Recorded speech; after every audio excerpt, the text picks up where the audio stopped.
Hello everybody, my name is Lucas and welcome back to Slay the Spire. Today, we're doing an over-explained run. You could probably tell by the title, the thumbnail, and the length of the video being hours upon hours long. An over-explained run, to sum it up, is basically where I'm going to talk about as much as I can about this game in terms of the decisions I'm making and trying my best to objectively make the best decisions. Just a heads up, I haven't played Slay the Spire in probably a couple weeks, so I'm going to be very rusty, but I still think that in my 250 hours of playing and probably my over 1,000 hours of watching Spire, I've watched a lot of Slay the Spire, that new people, returning people, people looking to buy this game should hopefully be able to learn something useful. Now I am using a whole bunch of mods, using Bestiary mod, the Relic Stats mod, and the Info mod, and the Better Paths mod. I'll leave a link to all these things in the video description below, so you can download them and add them to your mods folder yourself. Also, I'll throw the seed in the description, so if you can't read it on screen, you can play along if you want, and see if you can beat this in, 30 minutes. Meanwhile, it's going to take me like 8 hours. Also, this is going to be recorded in multiple parts. So if you see me change clothes like 8 different times, that tells you how long it took me to record the run. Now before we even click the play button, there are many different ways to go about thinking about runs and strategy. And I've listened to Jorbs talk a lot about this. He's done a number of over-explained run. He's mainly my main inspiration for playing this game and making content on it. He made his over-explained silent run. I think it's his most popular video on his channel. Talks about like the use of heuristics and how sometimes most of the times those heuristics can be misleading. And I don't remember the point that he made, but pretty much it's the human's ability to simplify down large amounts of data into something that we can understand. That's what I'm going to be doing because I'm not really sure how to process all this information in a good way. I'm not even sure if I'm speaking the truth or just rambling on. So let's click the button. Ascension 20 Watcher. Here we go. Act 1. So first of all, a couple of functionality things that our mod can do. Gives us potion chance. Gives us, our next question mark floor. Mind you, these are all things that you can keep track of by yourself. You don't need any mods to do this. If you're determined and you want to memorize all of this, you can keep track of it by yourself. It's just when I'm doing a run that's going to be 5, 6, 7 hours long, it's going to get very mentally draining to remember. Oh, I wonder what my shot percentage chance is, on the 4th question mark of Act 3. Instead I just hover it over and I get the information instead of having to calculate it myself. Also it gives us rare and uncommon chance. Our gold here tells us what we can afford, like an uncommon card, a rare card, relics. Whether it's on sale, what the card removal costs are, things like that. Also, if you shift right click with the Bestiary mod, it can tell you enemy intents, percentages to do things like that. The main enemy that comes to mind when you think of something like that is Gremlin Leader, because she can do 8 different things, it feels like, from buffing to summoning to attacking. And then her minions can do the same thing, so it's going to be a grand old time. Alright, now. This is our deck. Watcher is the easiest character in the game. If I have to explain to you why, then you haven't played this game enough. Also, we have highlight mods, so I can right-click things and change colors and shift right-click and have it do all sorts of paths. We're gonna be really diving in. I bet you it'll be hopefully 20 minutes before we actually make a decision. So it's Slime Boss. Slime Boss is probably the easiest boss for Watcher to deal with because Watcher is really, really good at burst damage. So as long as you set up the first couple turns right, if you set it up right, you can split Slime Boss, often just straight up killing Slime Boss before he even splits. So Slime Boss is very, very good to see. Also, we probably want to be taking lots of elites. And this path here is just hours and hours of discussion in the making. It depends on our options. But the more facts about the map. The first three fights in Act 1 are what's considered easy pool fights. Now, what I should do is I should pull up a list of easy pool fights. And you know what? I'm actually going to look that up right now. So I found the easy pool. I'm not sure if this is all-encompassing, and this is also according to the wiki. So, you know, we could trust this as much as it is. But it looks like Cultist, Jawworm, the two Loises, the two little, like, caterpillar dudes. And then the small slimes are what are considered your easy pool. And it looks like there's a 25% chance for each of them. So you'll see three out of 4 of those, and then there's a whole bunch of different encounters at different chances. So, you know, your red slavers, your blue slavers, your, you know, things like that. So, you know, your 3 easy pool fights, your single cultist, your jawworm, etc., etc. Those are going to be your first 3, and then after that, you get the whole remaining pool. So, ideally, you'd like to take your 3 easy pool fights before you reach your elite, and then, you know, you can go on from there. That way, you're not taking a whole bunch of damage from a hard combat before, say, the Burning Elite, for example. So, depending on whether we get gold, I guess we don't really have a gold color. I guess the gold color can be purple. You know, if we get like 250 gold for some max HP, it might actually be better to go this way. And then probably even go this way if we're strong enough. We want to try and be maximizing, you know, using our HP as a resource. There's a term for that. Like trading in one opportunity cost, I guess is what you could call it, something like that. But as long as we end Act 1 with more than 1 HP, and we optimized everything else, then we successfully beat Act 1. Also, I'm pretty sure going this way is just incorrect. So I am just straight up going to just rule this completely out of the question. No, don't. Just completely out of the question. Because we're just missing out on too much. You lose an elite for a campfire, use another elite, in the case of taking the Burning Elite, for a shop. And then you miss out another elite for another combat, and mind you, there's 3 combats in a row. You get 1 upgrade, and also there's another shop right after this shop. So I think even without looking at the rewards, it's very safe to just rule this out. I'm gonna go out on a limb without looking too much into the other paths that this is just incorrect. But I think it's finally time, now that we sort of got a general idea of the act layout. We've got an elite here. We can dodge the floor. That's floor 6 elite, right? 1, 2, 3, 4, 5, 6, yeah. Floor 6 is the earliest an elite can appear on, by the way. We could dodge an elite going this way, but once again, we're just going to be missing out on too much. And also, there is two starting floors here. And something about Slay the Spire, you know, when we're talking about this, is you want to solve problems in the now, right? Our first problem is a floor 6 elite fight. Watcher can make it through probably 5 combats in a row just fine with her default deck.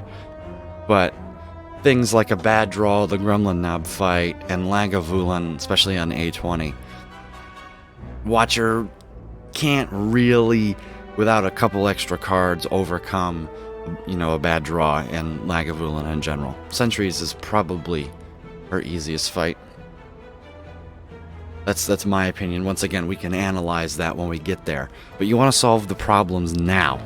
And so Slime Boss is down the road. You don't really want to be thinking too much about it.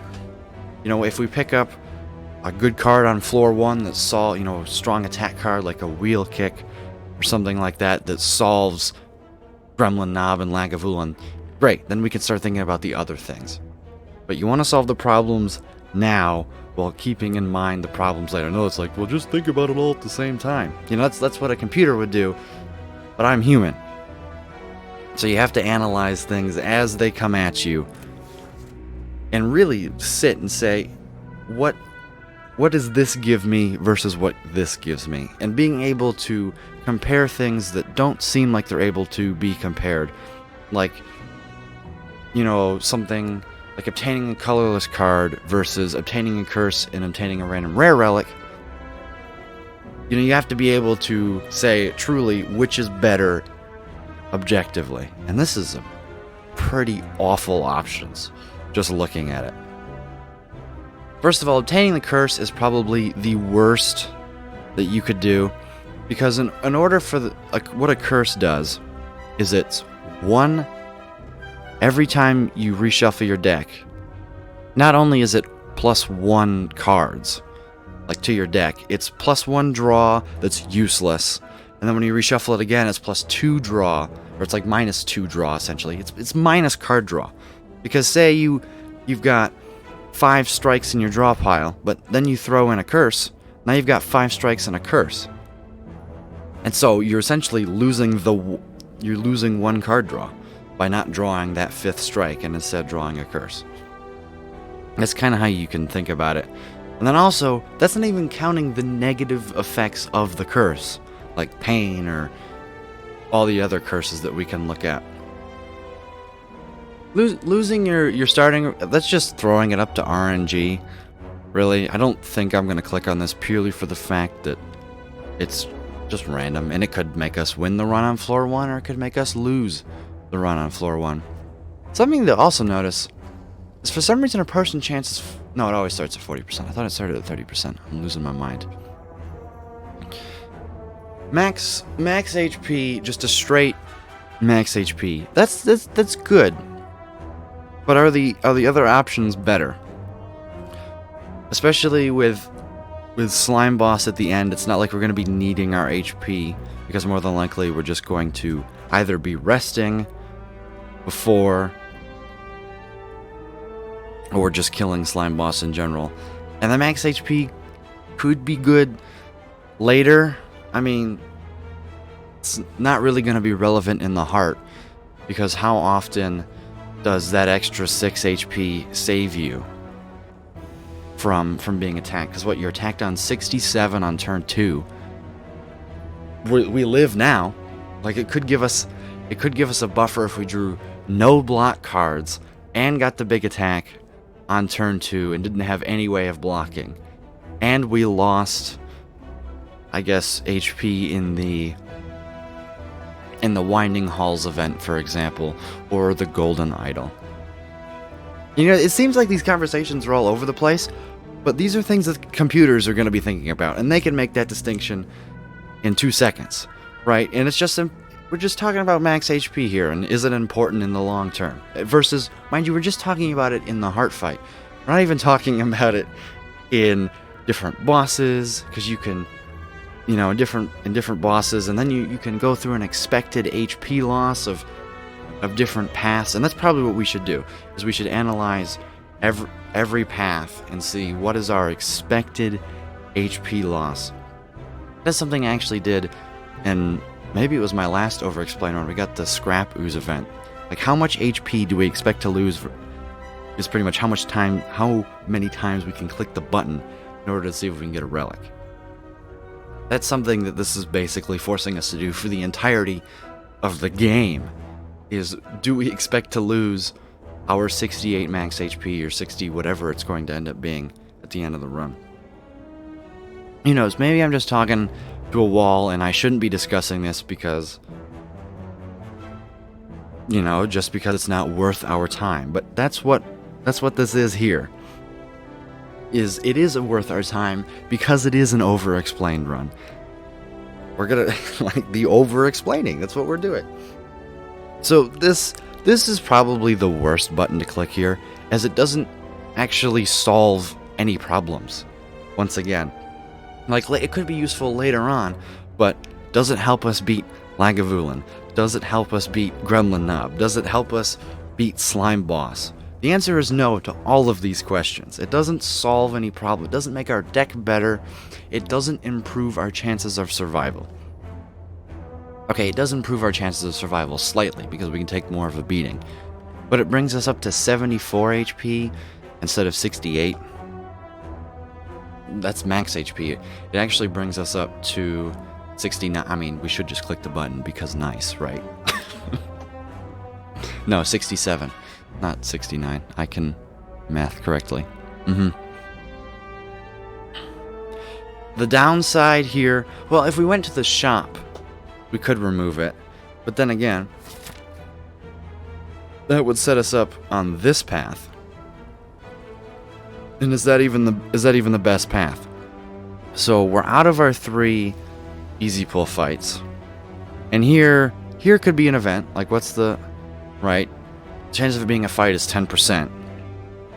Right click for full details. Oh, that's right. You can see the events, right? So it can't be Dead Adventurer. You know, it could be a shrine. Chances are 21%. We could get all of these, right? This is the sort of these are the things that go on behind the scenes. So if we get an event here, this would be good. This would be where we would get our max HP. It's just here instead of on floor 1 where we could take something else if we got an event. Golden Idol is fantastic. This would be great. Scrap Ooze, is, we've kind of talked about it. Shining Light is an instant click. Cleric could, you know, we would have enough gold to remove here, but the Serpent, that would be a dead floor. The Wing Statue, yeah, we would probably remove a card. I think we have to have something like that. And this, we would gain the gold. Good events overall. I didn't know that Dead Adventurer couldn't appear. Then the mushrooms are later. Oh, I learn something new every day. Hopefully I'm teaching you guys the same thing here. Yeah, also the rare chance is technically negative 2% in a regular fight. I don't think we're going to go this way. So I guess green is the way that we're probably going to go. So we should probably just going to go here. And, you know, to be completely honest, I'm done thinking about this. What are the rare relics? Let me look that up. Obviously something like... Oh, I didn't click the right thing. Something like Fossilized Helix or Incest Burner. That would be fantastic. But we could also get Stone Calendar and other things like that, and that would be kind of meh. So the rare relics, Burn-Faced, that's the option, right, to consider, is obtain a curse, obtain a random rare relic. Yes, that is the options here. And I guess we can judge these on a scale of like -2 in terms of power to +2. I have them pulled up here. I'm just gonna go through. Bird-Faced Urn is probably like a 1, maybe a 0.5. It does nothing for us. It doesn't solve any of our problems. So, but it is going to be good later, so it's probably a +0.5. Calipers is, you know, you lose 15 block rather than all of it, but we can only block for 15 because we have 3 energy. So, 0. Captain's Wheel would solve Gremlin Knob. Excellent for the turn 3 big hit, which would allow us to spend all of our energy attacking Gremlin Knob instead of actually blocking. Dead Branch, the only card that we have that exhausts is Ascender's Bane right now. So that, I guess Captain Wheels is probably plus 1.5, right? Dead Branch that would be probably, right now, it would be a 0. Maybe even a negative if it well, anything's going to be better than Ascender's Bane, so I guess it's a plus. It would be a plus. But obviously Dead Branch would be exceptional later. Duvu Doll is good, it gives us a strength, so that's probably +1. Fossilized Helix is probably a +2, right? It prevents the first time we would lose HP in a combat. So that would be great against Lagavulin, great against sentries. It allows us to deal a whole bunch of damage on turn 1 without having to worry about blocking the 10 damage. That would be good. Gambling chip is a +2. I should really be keeping track. So right now the only minus, we don't really have any minuses. Ginger no longer become weakened. I think the only fight that weakens us is the slime. Slime, the fat gremlin, or the blue slaver. I think those are the only ones that weaken us. So Ginger's not really good in Act 1. So I guess probably like a 0.5. Giria, I mean, where are our campfires? Where are our campfires? I think I can, yeah, you can shift right click and it highlights all the campfires for you. So they're here, which we're not going to use. They're here, which is, we're also, I don't know. We would have to go this way to get here. And I don't like this start over this start. Although, yeah, it would just be the fact that this would be an easy, so we'd only have to take one hard pool before. Yeah, here we're basically comparing a shop to a hard pool fight. And then also we would get the option of going to a shop here instead. Which is probably better because it's later in the act and it dodges fight. And it would also allow us to upgrade again or rest before our third elite fight. So I think this way we're definitely going to go to the right here. But, oh, we were looking at campfire placements because of Giria. So we would get 1, 2, 3 maximum for 3 strength. That implies the fact that we would have to we'd miss out on 2 elites for 1 campfire, which is not happening. We're at least going to go, this way, right? I should probably change my color to something that's not signifying where we're actually going. Right, we're not going to skip this 1 campfire. Or we're not going to take the 1 campfire for Giria to dodge 2 elites. 2 being here or here, or even 1, right? So it's a max 2 elites, or minimum we're missing out on 1, just so we can get a campfire.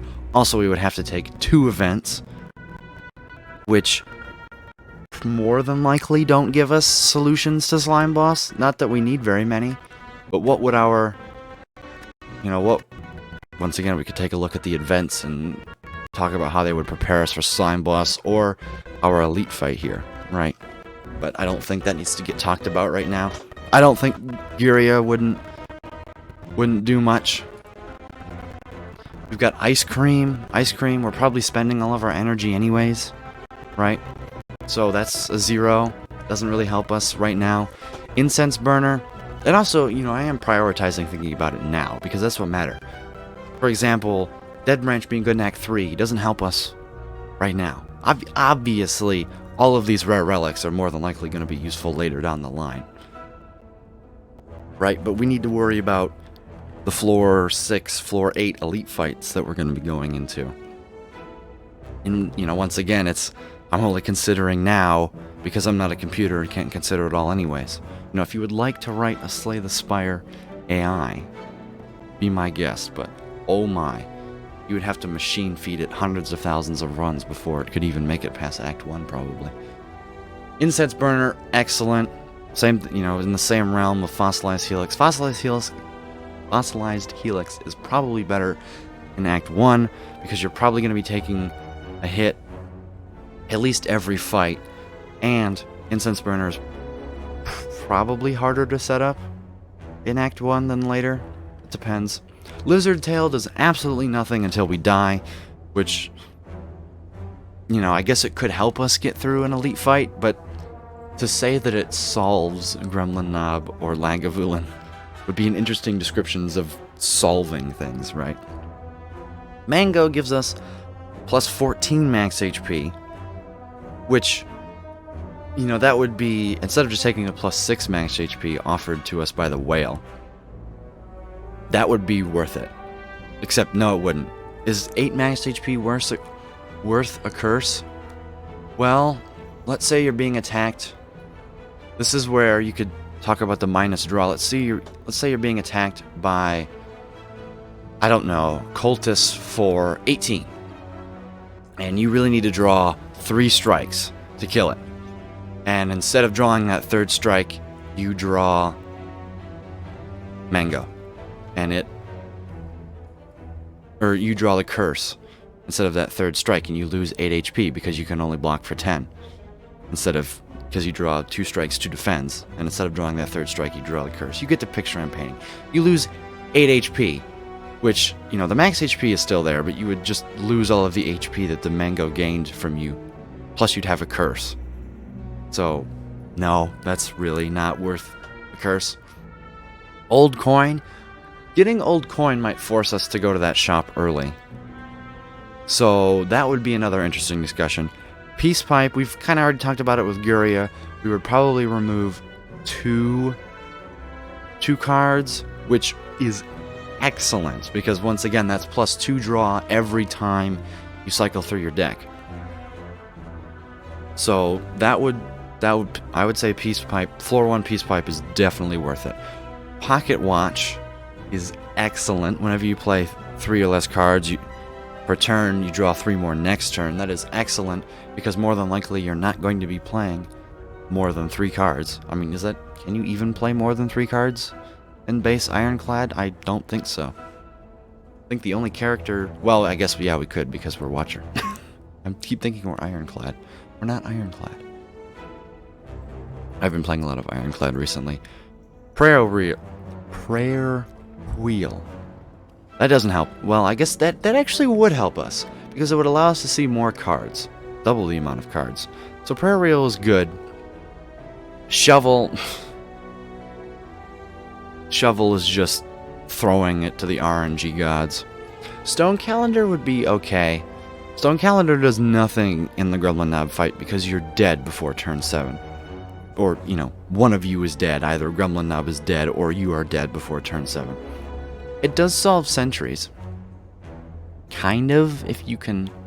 I mean, you would get whittled away, but it does instant kill sentries on turn 7 with 52 damage. Against Lagavulin, because of the setup turns, it would be alright. So it's good in 2 out of the 3 elite fights.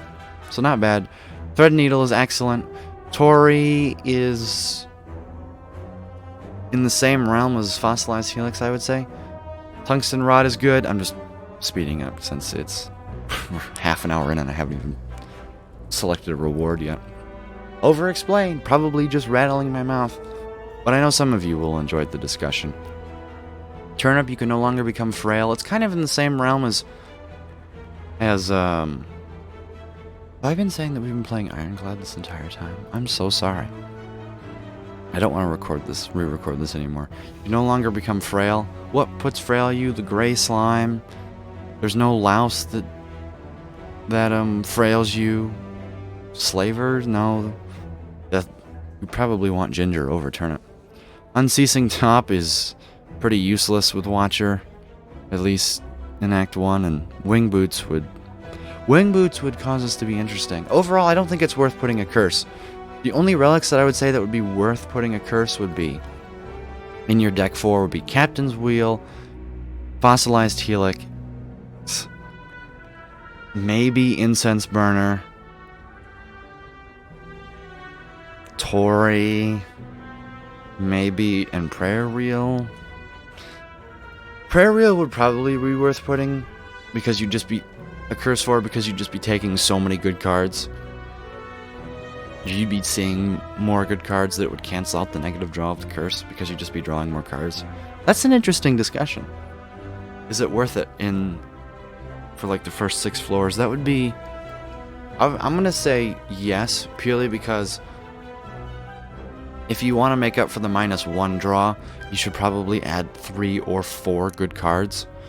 And if we take a look at our map before the elites, we're gonna get 1, 2, 3, 4 extra card rewards either way, right? So that's -1 plus 4, so that's a net of like +3 draw in terms of dodging the curse.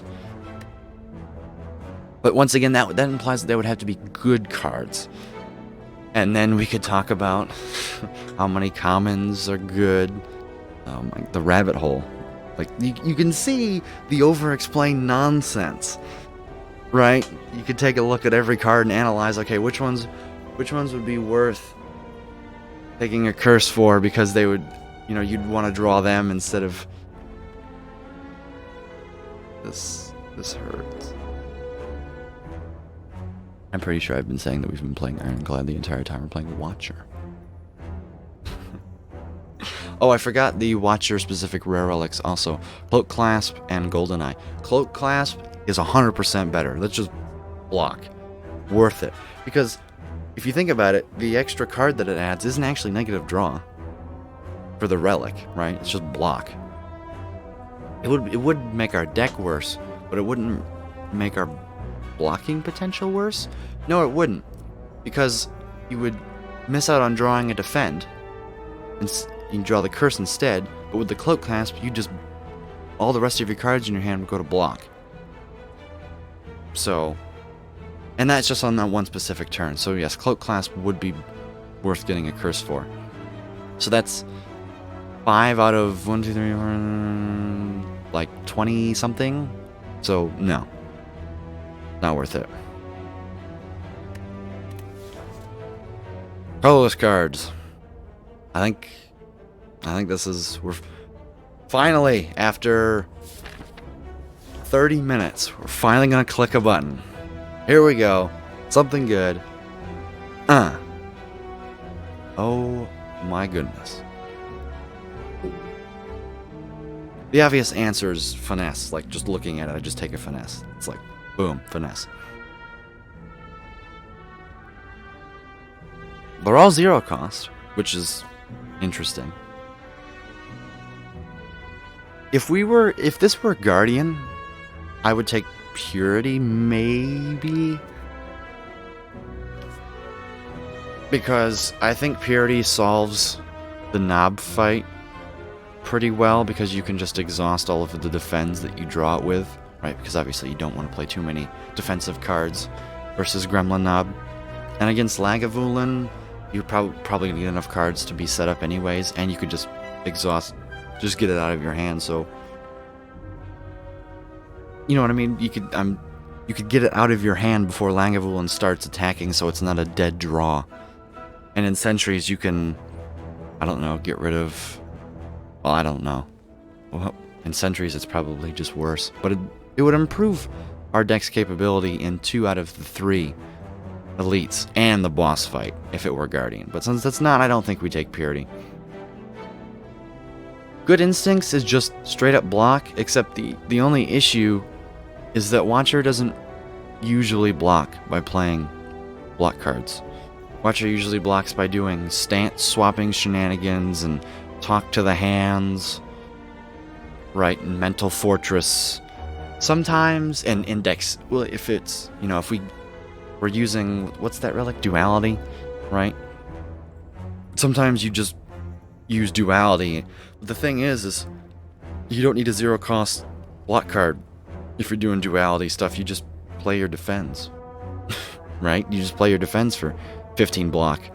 But sure, the extra card would be good, but you'd rather have another attack, honestly. Finesse is good because it's negative, or it's not negative card draw. It's card neutral, and it gains 2 blocks, which can scale off of the dexterity, and it can allow us to block for some more.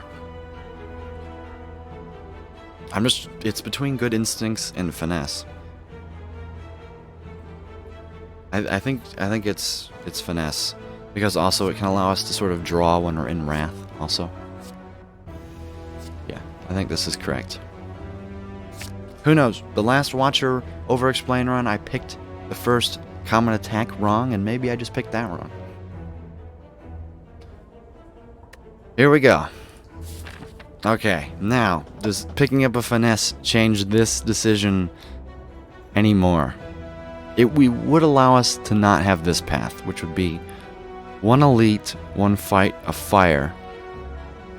But then we would be forced into 2 more fights. And the thing with Act 1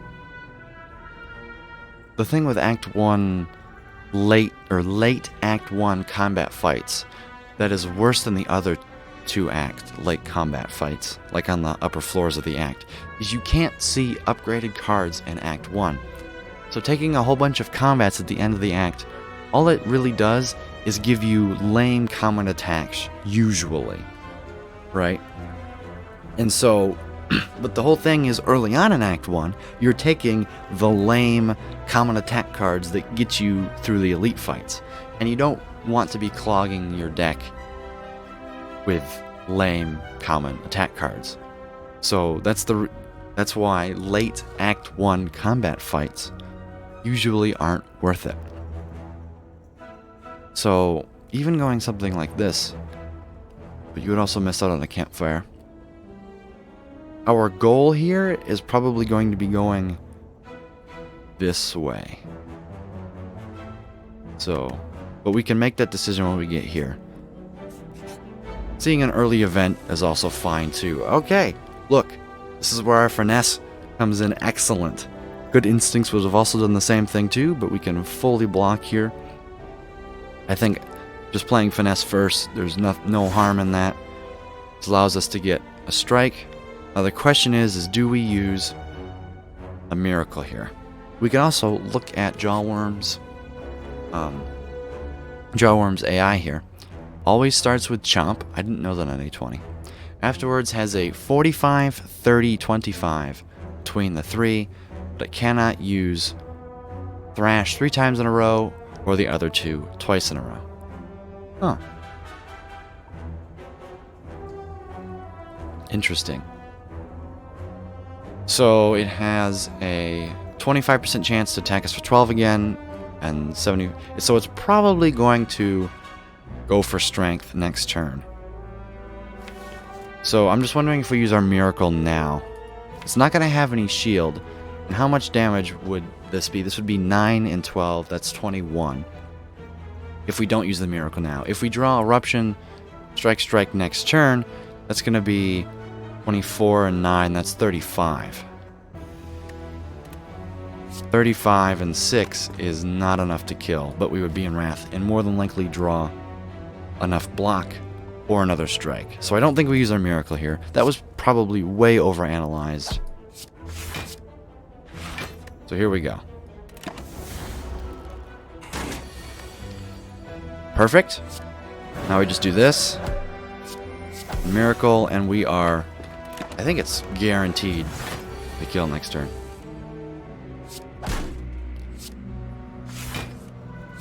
Easy. Easy. Played that very dumb. Probably should have played the finesse first. Definitely should have played the finesse first. But you know what? It doesn't matter. It doesn't matter. Got a fairy in the bottle. Oh my. These are some very interesting card choices here. If anything, I think the only reasonable choice is Crescendo, and I'm not even sure we take it. Wreath of Flame. This is so bad. I'm sorry. This card, your next attack you costs 0. Swivel could be interesting with Eruption shenanigans, but ideally you would have some sort of retain attacks or something that you would hang on. Like this would maybe be good with the Sands of Time. I don't know. I haven't used either one of these cards enough to warrant being looked at in any sort of, like, most of the time I just scoff at this card unless I have a Ragnarok. It's the only time you can even consider taking this card. Like if I have Ragnarok and a pyramid, a runic pyramid, sure, I probably take Wreath of Flame. But this is floor 1, and we're trying to solve elite fights. None of these say deal damage on them, except Crescendo. I guess, and something to consider is Crescendo could be good if we draw turn 1 in Slime Boss fight, and we don't draw Eruption, but we draw a whole bunch of attack cards. That's when it could be good. Honestly, I'm just leaning towards skip, because we want cards that deal damage, and we have added technically a finesse, which is probably just negative versus knob. And if we added crescendo, it would also make us negative versus knob. And also, knob would just be very angry and attack us for like 72 on turn 3 and we would die. Also, there is no guarantee that I do win this run. At this point, we're 40 minutes in. I would probably re-record this, but I think most of the things that I've talked about have been utter useless, so some of it has been good. I am going to skip on the merit of there's no damage cards. Now we go into event. That card reward makes me wish I went this way. Ooh. Do we ever not click this? No, I don't think we do. 2 strike upgrades is perfect. The ideal would have been probably eruption plus a strike. But now that means, where can we see our events?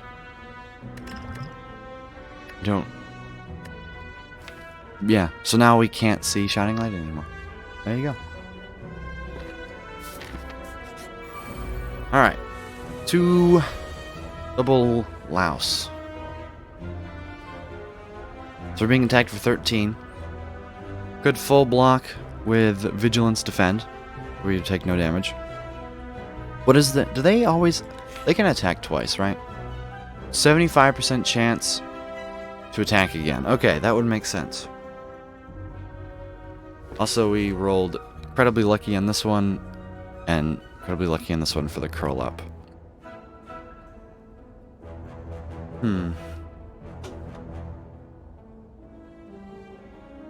I think we just play Vigilance Defend here. We don't use a Miracle, because we could once again deal 33 damage or something.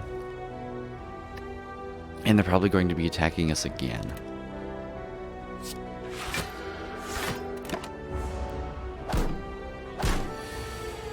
See?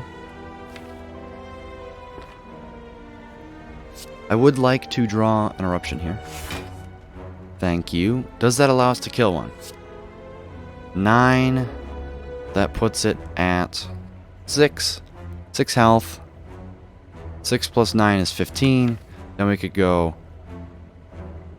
Ooh, but that would also leave us in Wrath.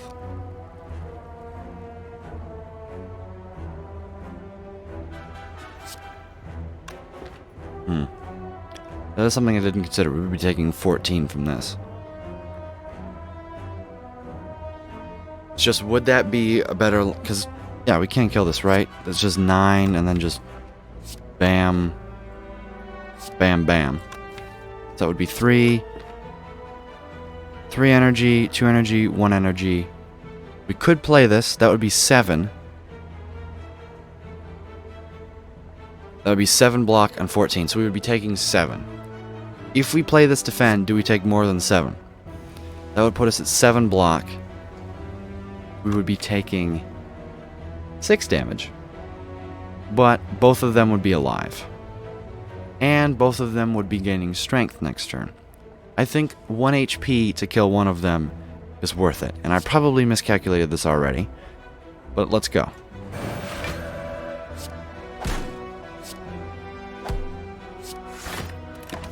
That went exactly as planned. We take 7. And then we just kill next turn.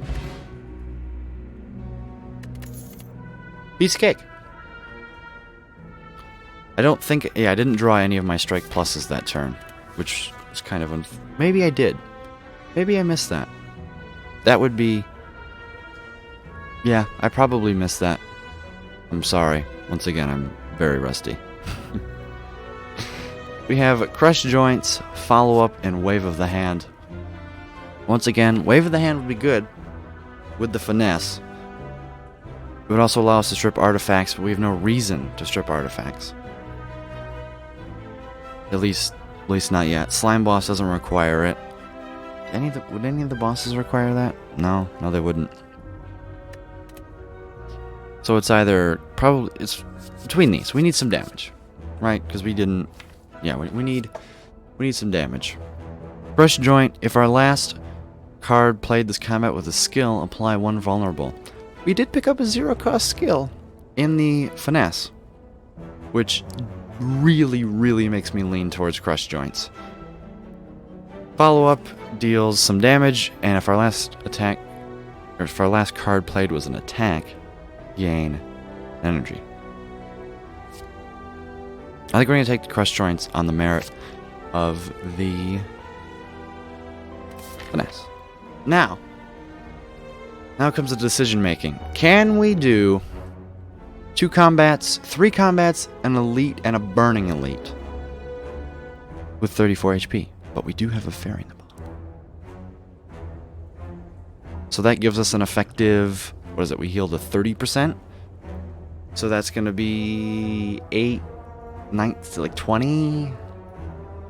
Right, because 10% of 68 is 6.8, so multiply that by 3 is 18, 19, 20.4 health? Is that right?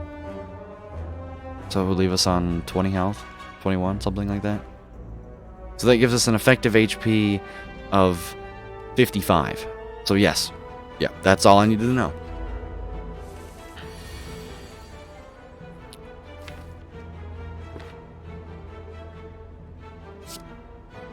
I mean, I go for this, right?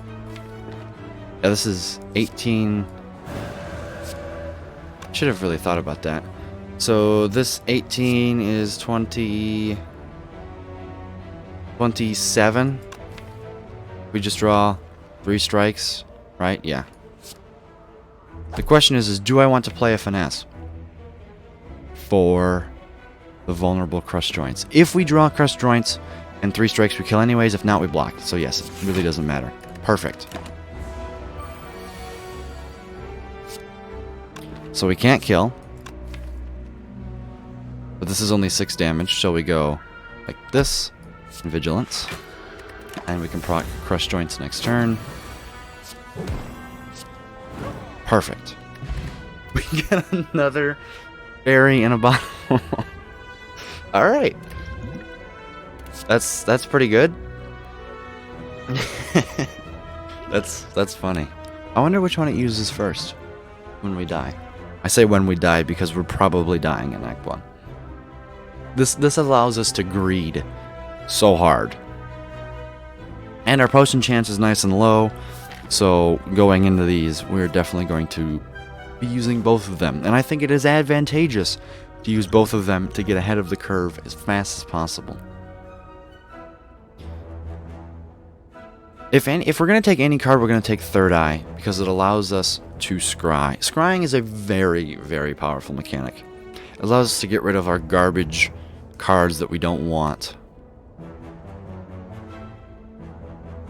But we did just take a Finesse. How many combats do we have before? We have 1 more before we go into an elite. Tranquility... We can manage Wrath just fine. Like, we don't need a Tranquility right now. If anything, we would want a Crescendo instead of a Tranquility.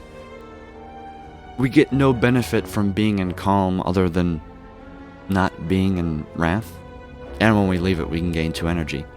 But most of the time, if we play Eruption and we play Tranquility, we're then going to end up playing Vigilance before we play Eruption. Perseverance is just slow. Like, I would rather have... Like, I guess this is good versus Lagavulin, but the Third Eye and the Finesse and the Vigilance would do just fine. 3 Louse. Okay. We rolled incredibly unlucky. Right? Curl Up is 9 through 12. Right? We rolled a 25% chance 3 times in a row.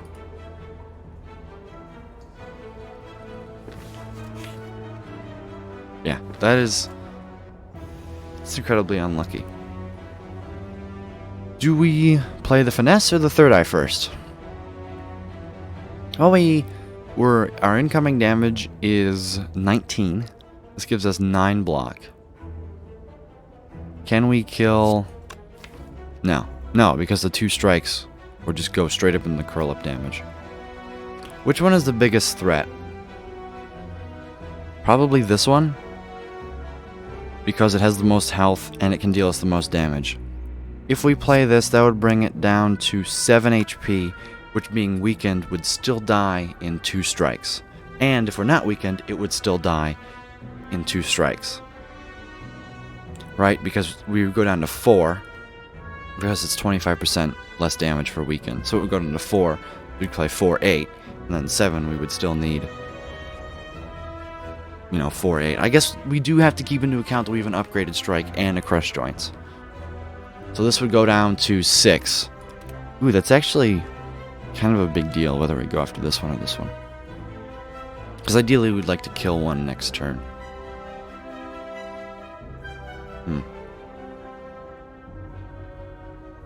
I think we should probably go after the lower health one. Mind you, this is complete RNG. Because if this one's not attacking but this one is, and we can... Well, then we wouldn't... Yeah. That wouldn't actually matter. Because we still wouldn't be able to kill this one in one attack. But either way, we are playing Third Eye to defend, so let's just play it first.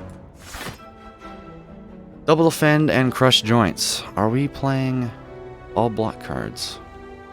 So that brings us 7, this would be 9.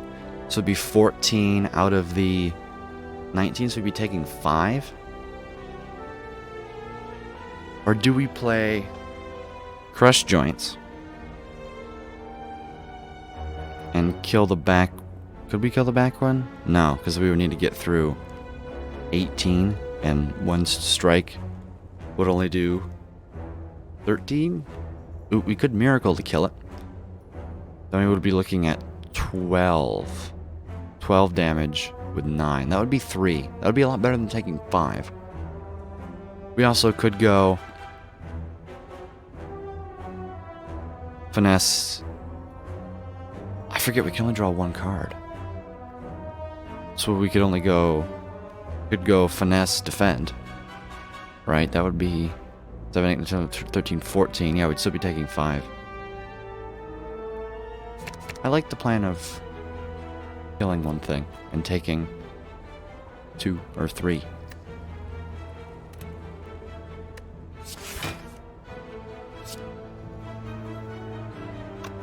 Which one do we kill? We kill the one that's attacking us the most, right? Blocks for the most. And it makes us weak. Yeah.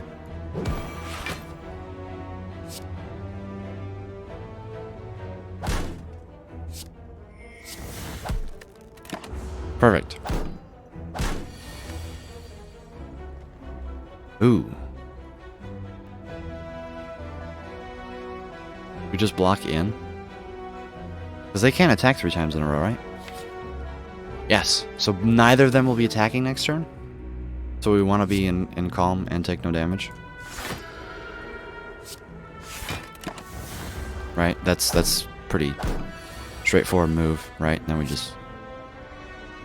Angry mode. That one's just dead. Boom. Ooh, here we go. We could take another Crush Joints. Just Lucky. Or we could take a Cut Through Fate, which allows us to scry and draw. And is pretty good at dealing damage. The Just Lucky is interesting. I don't think we need a Crush Joints.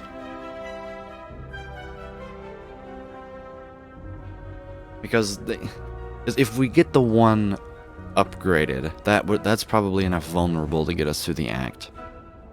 Right, so then we just have an extra attack. But Cut Through Fate does scale late game because it allows us to do deck manipulation, and it's a card draw. Well, really, it's neutral, but it is card draw. It allows us to cycle through our deck, kind of like the Finesse. Just Lucky, it doesn't do enough to help us kill the enemies, like Lagavulin and Gremlin Knob in the Sentries. This elite fight is going to be really tough.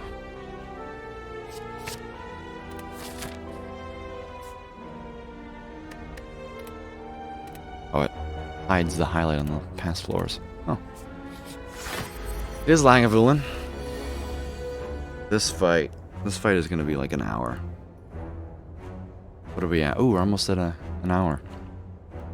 I kind of want this video to be long. The last over-explained video, it took like 3 months before it had more than 20 views, and then it just went through the roof. It's almost at 1K. That's the only reason I'm making another one. Like, if it got 8 views and stayed there, I probably wouldn't be doing this. But I think people actually enjoying it is good motivation.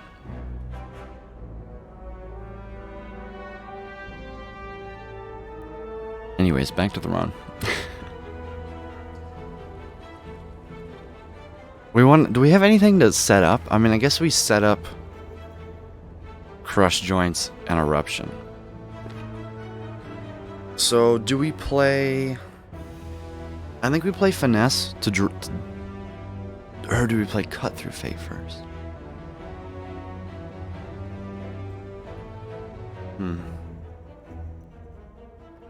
Because we have to draw a card with Cut Through Fate. If the card that we draw is Eruption, what do we do? Kind of screwed. That's why I'm thinking that we should play...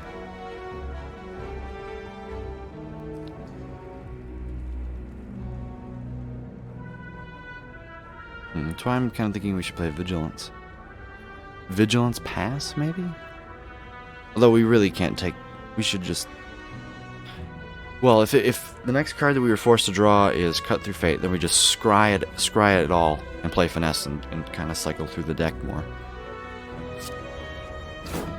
It's Crush Joints.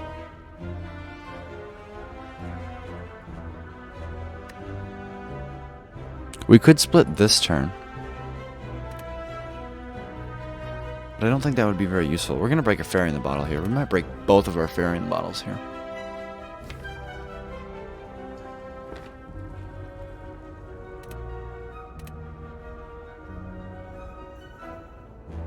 Because we have to draw a card. I think we just do both.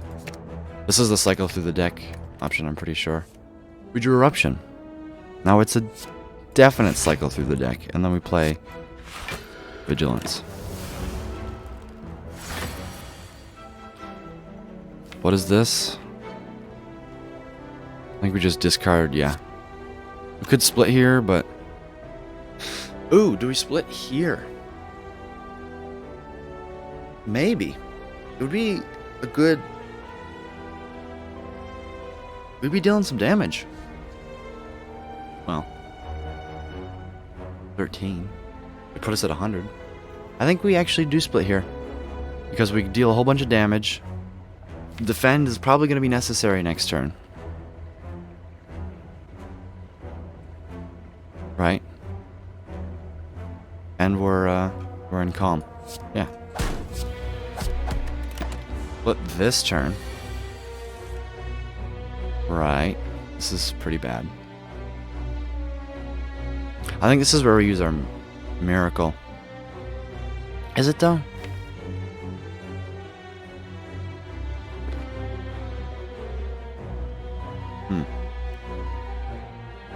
So we do both of our strike pluses and the Crush Joints without the Eruption. I would have, honestly, I would have played Eruption and stayed in Wrath and just used all of our health. We have a hard pull fight after this, by the way. That's where we're probably going to use our fairy in the bottle.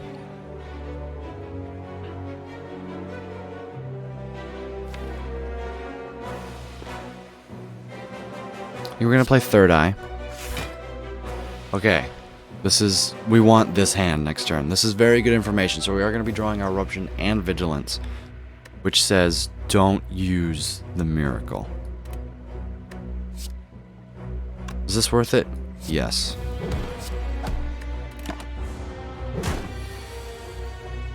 Wow, we didn't draw. That's unfortunate.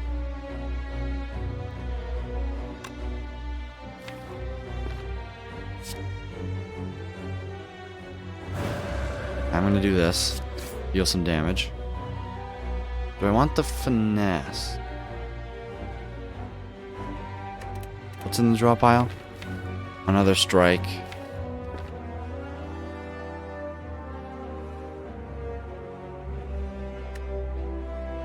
I think... I don't want any of these.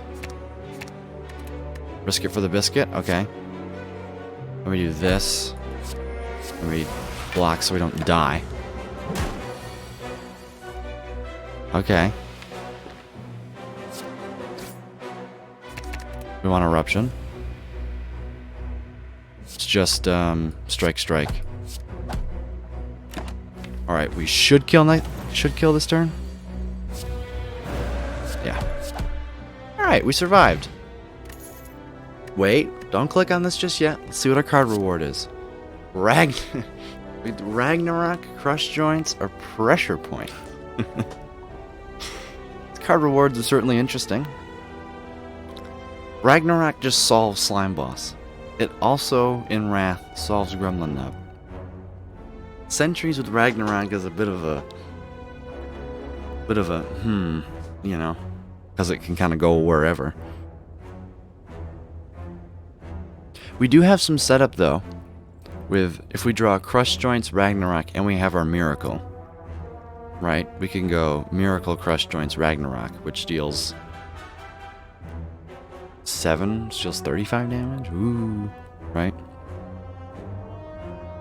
I'm just wondering if it's necessarily good.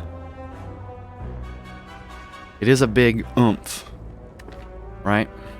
We don't need another one of these, and we certainly don't need these. No. Especially with Sentries being our next 50% chance, right? And Gremlin Knob punishing us for playing skills. We can't take this. We don't need the... So it's really yes or no to taking Ragnarok. I think that's a fair decision. Like, most people would say yes. And I'm inclined to agree with the majority here, but I'm not sold on it. I'm not sold on it just yet. Also, we didn't get a potion. It's a 50-50 shot now. I'm wondering if we should have a tactical deployment of the fairy in the bottle, just so we could have a better potion and more health going into the elite. That might actually be... I mean, we might just be forced to use it in this hallway fight here. Taking this would allow us to just be in Wrath, play this, and just eat a shot from Gremlin Knob with a fairy in the bottle. Or even Sentries, and allow us to just burr damage everywhere across the field.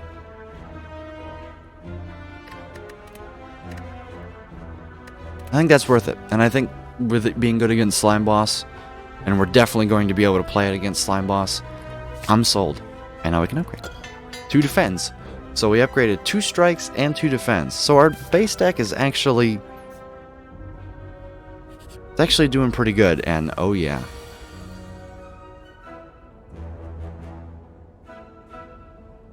This is an ugly fight. Because we're going to be inflicted with frail. You always attack us for 12. Not next turn, but this turn.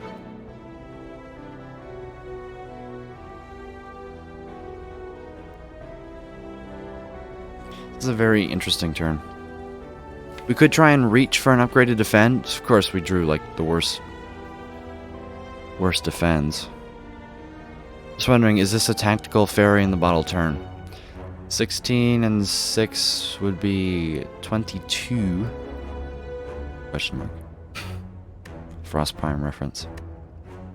That would bring this guy down to 7. Which would allow Crush Joints to kill. And it would allow us to ignore this. Can you attack 12 next turn? It would be a 25% chance.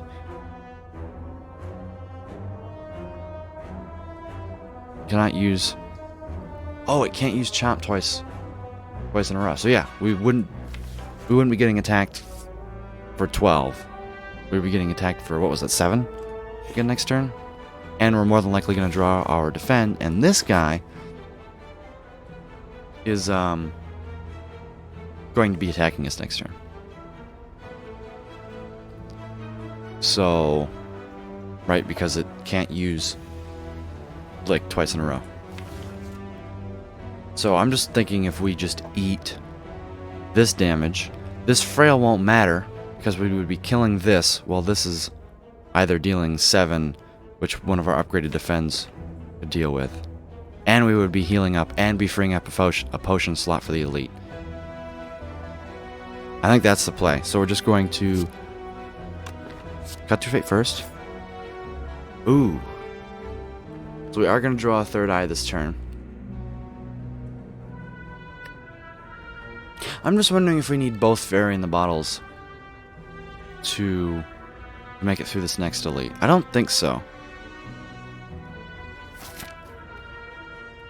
Or if we even go to the next elite. I mean, we want to, right? Because it's the burning elite. We can get it out of the way. I don't think we're that weak. I'm just wondering if it would be better to just block all the damage. But no, because that would...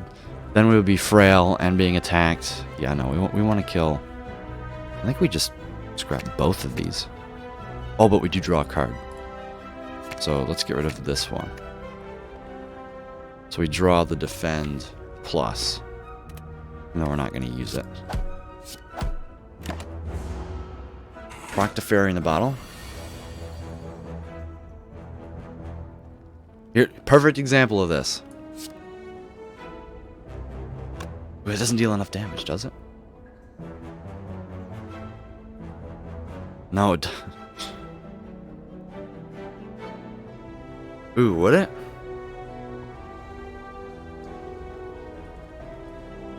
If this were buffing, I would love to go Miracle, Crush Joints, Ragnarok.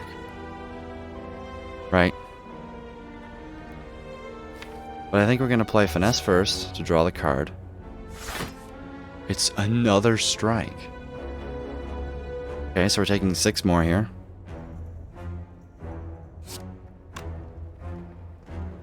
I'm just wondering if we play Ragnarok or Crush... because this needs to hit this twice.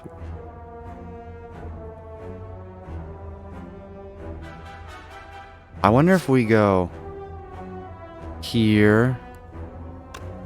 Because if we take... that would be 17. We'd be down to 4. We don't want to proc Fairy in the bottle. Yeah, the safe move is to... oh! We could go Crush Joints here. Strike here. Strike here. Yes.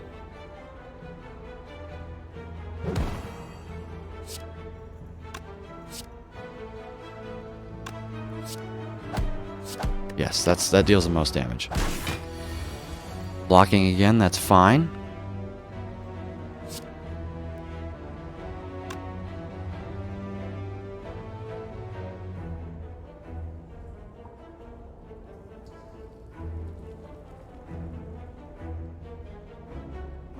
This is a tough turn.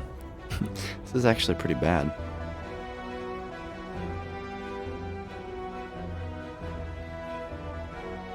I would love if Eruption costed 1, because I could just go Miracle, Eruption, Ragnarok. Yeah, we need an Eruption upgrade.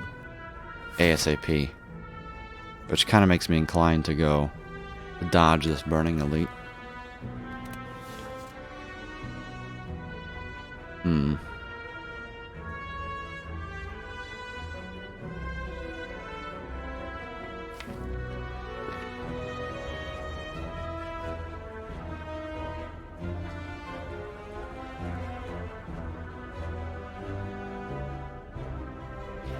It's not just Ragnarok. Is it just Ragnarok Miracle Defend? I think it kind of is.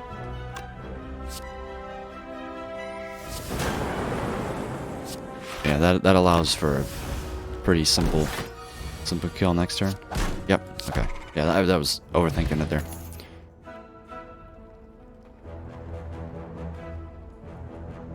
No? This could be maybe good with Ragnarok, because it would allow us to summon, you know, deal 15 extra damage, but we'd also lose an energy, so we'd be down to 2 energy. I don't think so. Good thing about being at 14 health is we can survive a vulnerable hit with no block from Gremlin Knob, and then we can allow the big smash to proc the final fairy and kill it the turn after that. So we're actually really hoping for Gremlin Knob because we have a very simple solution. It'll allow us to stay in Wrath. I think we just skip here. Oh, we could take Ooh, now that we have a Ragnarok, do we take the Crescendo? I think we do. Because if we're in Calm, it allows us to play the Crescendo. Yes, yes. We do this, right? And there's Strength Sentries too? Oh, goodness. Alright, for you it was no seconds, but for me I got up, used the restroom, got myself some water because my throat was hurting. This could be the end. This could very well be the end. We were looking really good against Gremlin Knob, but Sentries... I said Sentries was probably the easiest fight earlier. Yeah, no, Sentries is probably the hardest fight for Watcher. Looking back on it, because she specializes in burst damage, but you can't really burst down 3 different things. Yeah, I was on crack when I said that Sentries is probably the easiest. For this reason, if it were Knob, it would have been...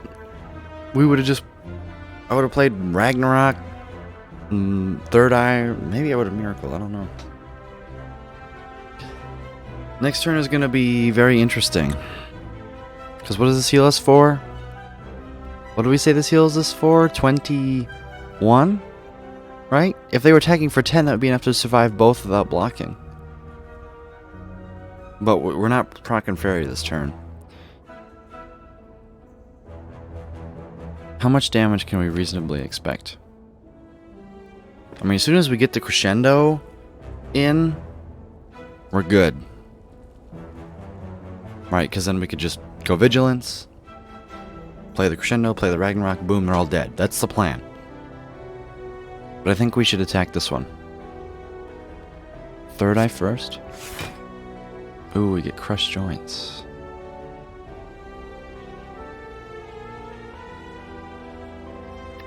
It does nothing. It's just a strike plus.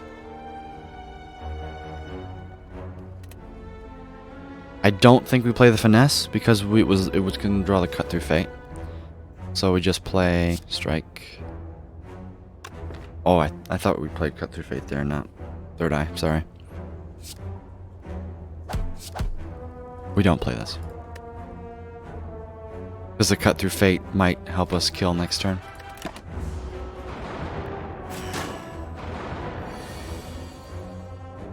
Yeah, this. Okay. Do we proc Fairy this turn by going Engi mode? Because we can kill... We can just straight up kill this by going Angry. And then... How much damage? If we stay in Wrath, this is 18 and 24. Which is 42, which would be exactly enough damage to kill the middle sentry. Let me just double check that, right? That'll be 12. Oh, it'll be more than that because it's Strike Plus. So it'll be 18. 18 and 12 is 30. Is 48, so yes. We would kill this. Honestly, I think we should just do it.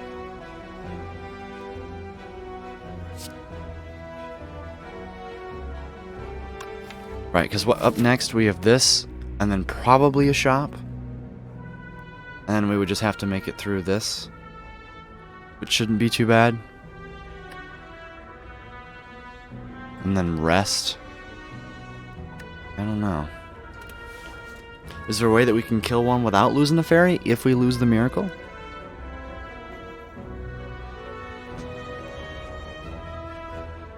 If we go... Right, because with this, we'll have 17 health, but it will be in Wrath, so it'll be dealing 24. Right, so if we were able to go Vigilance, Defend, Crescendo, and kill that, right? Because this deals 15 damage by itself. If we drew the other Strike Plus, that would be exactly enough lethal without Oh yeah, if we scryed into the strike plus, we will be able to just straight up kill this, miracle defend to save the fairy. Is that a good use of the miracle though? It allows us to save the crescendo, but we wouldn't be in calm, which means we couldn't go crescendo Ragnarok to end. We couldn't do that. We would be using our miracle, but we'd be saving the fairy.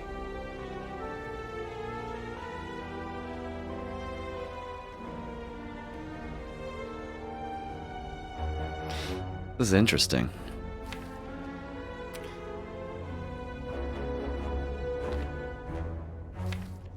If we drew these 3 cards, it would be exactly enough to kill this middle sentry next turn.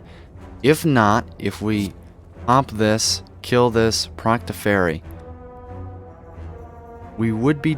No, we wouldn't be dead next turn because we would be able to play block cards. You know what? I like doing this way.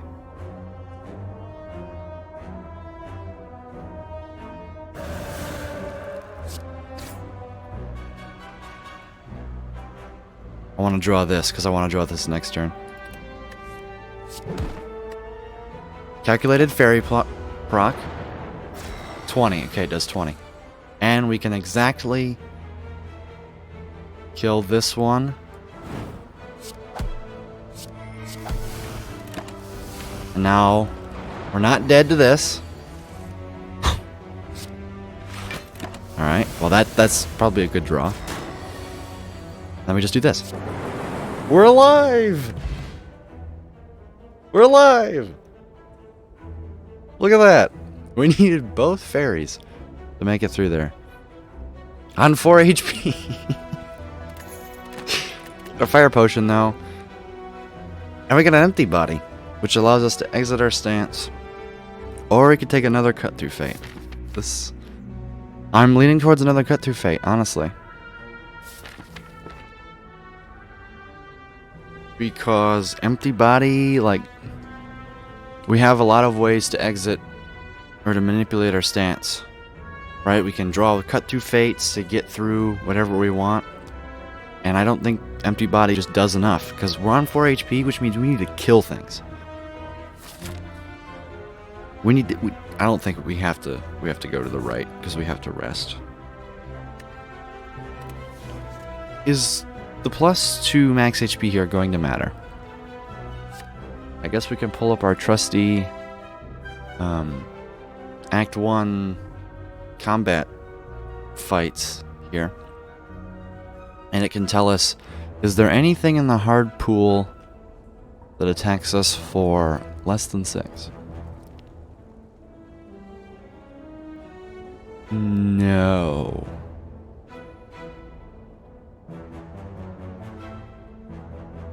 No. No, there's not. So that answers that question. Well, at least it's not likely. Because, I mean, we could get, the little tiny little slime that attacks us for 4. The small weakened slime. But the thing is that's always accompanied by, that's the word, by another enemy. Something good. Letter opener? Okay. Now we go to a store.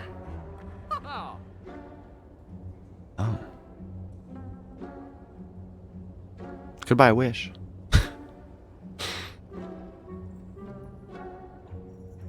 I'm not sure. Pretty sure that would mean death.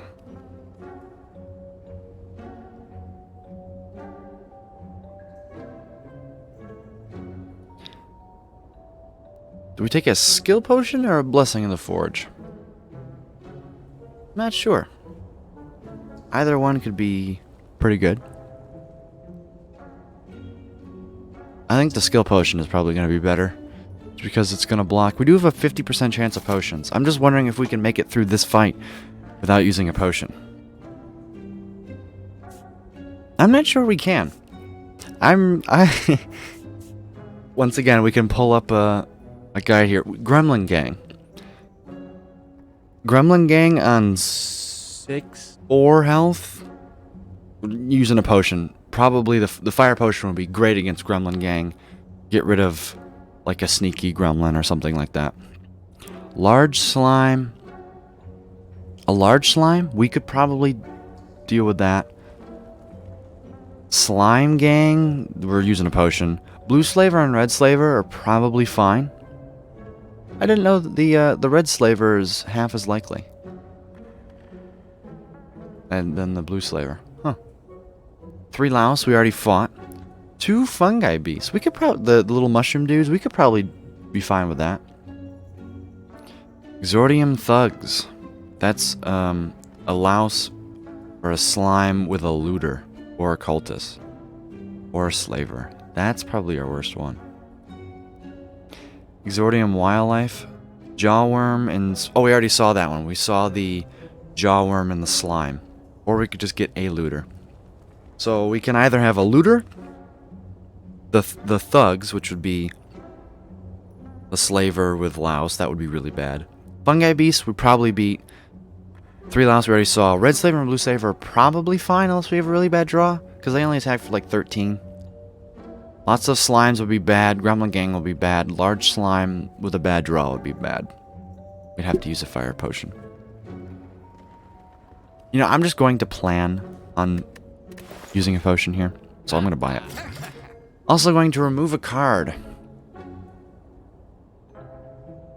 Probably a strike. Because I want to play my Cut Through Fates more often. Although with Slime Boss, do we remove that? Usually removing defends are better on Watcher.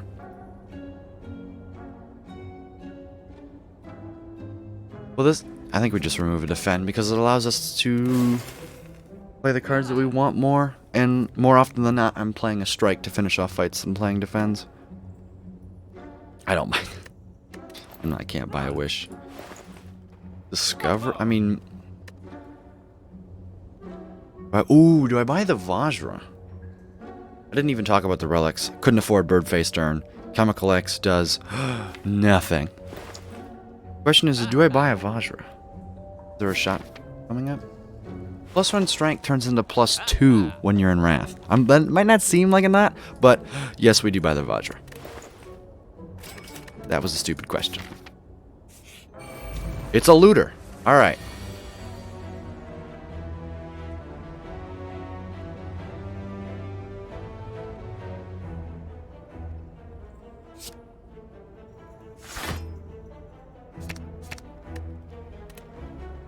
Sorry, I'm not really explaining, but I don't want to lose any health.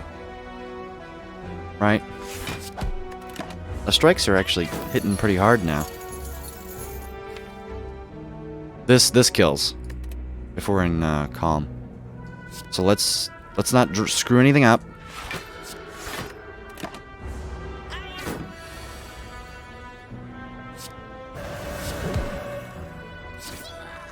Perfect.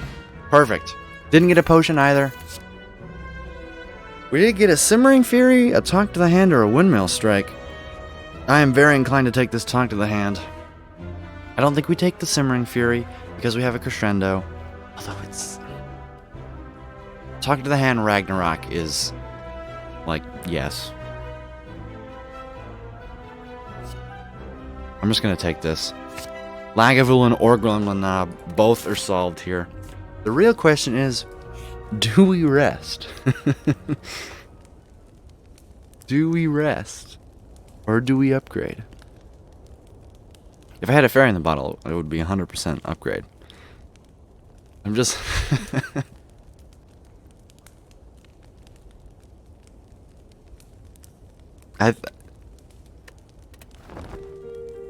We can upgrade before a slime boss. Gremlin out. Really? It's fine. It's fine.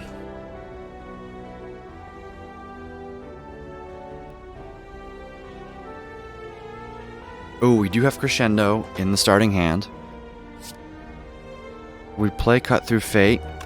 It's because we're looking for Talk to the Hand.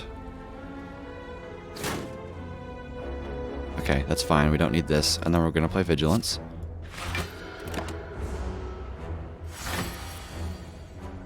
Talk to the hands. Third eye. Right. Strike plus. We want to play Crescendo Ragnarok next turn. So I just... Ooh, hang on, that would... Yeah.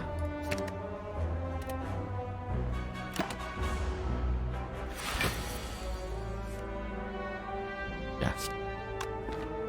Ooh, do we... Hang on. We could actually... If we drew brush joints...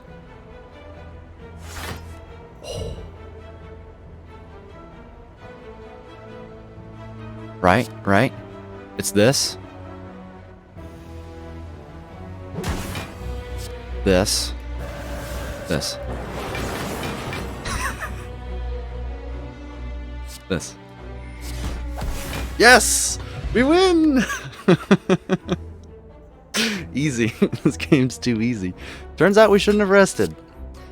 Oh, yeah. I mean, just... Right?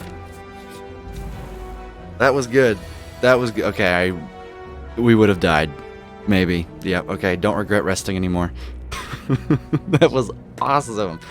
It was an awesome Lagavulin fight. We probably are going to get a potion after this. Although, we have a really good potion setup. So, we should probably just hold these for Slime Boss. We could split this turn, playing like these cards. 7, 14, 24, 32. No, we couldn't split this turn. Third eye is obvious here.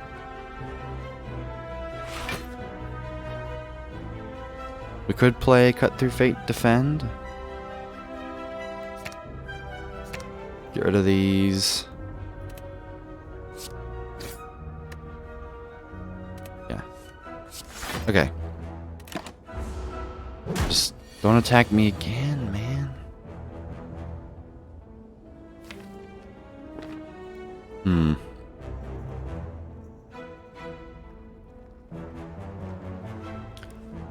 What's your AI? Can't use Flame Tackle, cannot be... Okay, so you're not going to be attacking us next turn. Thank you. Vigilance, Defend... Don't want to play this. Although, do I want to play this? Because I need to draw Crescendo and Ragnarok in the same turn. That just kills. And if I don't, then I draw Eruption in this. Ooh. Well, you're not attacking us next turn anyway. So I think we can... I think we're going to be fine. There is some... There is going to be 4 slimes in our deck, though.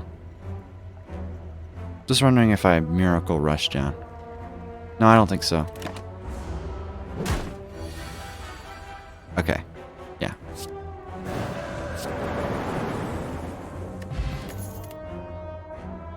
Meditate. Meditate. That's a good card.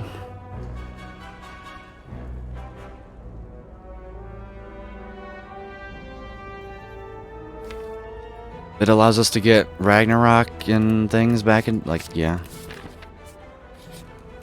Now we can finally upgrade a card. Okay. Kind of selected those last 2 cards pretty quickly. I'm not sure if the Rushdown pick was good. First thing that comes to mind is Ragnarok because, yes, because that's now 7. That's 42 damage. That's 84. Plus, we could get to 104 by just playing this in Wrath plus the Fire Potion, which Slime Boss is not going to be an issue. We're just going to be in Wrath the entire time. We're playing Ragnarok almost every time we draw it.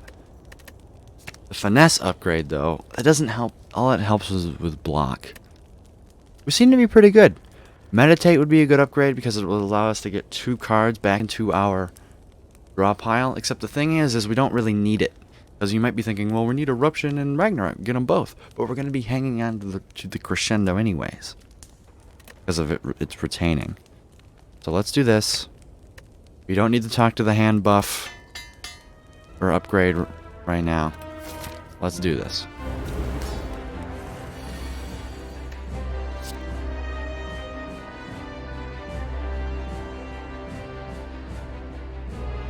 And we didn't get a potion. So buying skill potion in the shop was a good call.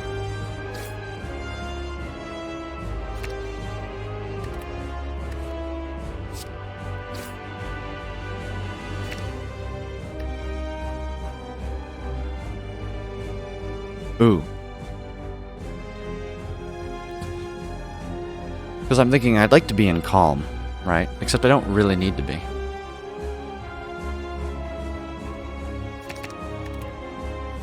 Okay. That was... I probably should have waited on the Ragnarok here. So now we just go... Right, yeah, this is Omega GG here. I do this just for the meditate. Although, what happens if I get Ragnarok? Yeah, I don't like that. Let's do this instead. Oh, I forgot I had Rush Down. Oh, that was a misplay. Omega misplay. We got really lucky. I want to stay in Wrath. Does the most damage? You? It's not gonna matter. Is you gonna split next turn? Die!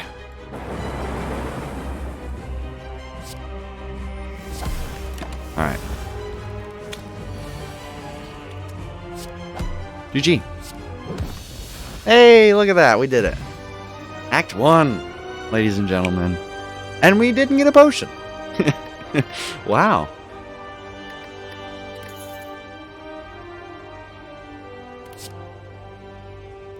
Ooh. Ooh. Ooh. Ooh. I think we can all agree devotion is off the table. Right? That doesn't really synergize with what we're doing. The card Vault is like, you know, yes, one of the best Watcher cards. Allows you to take an extra turn. Right?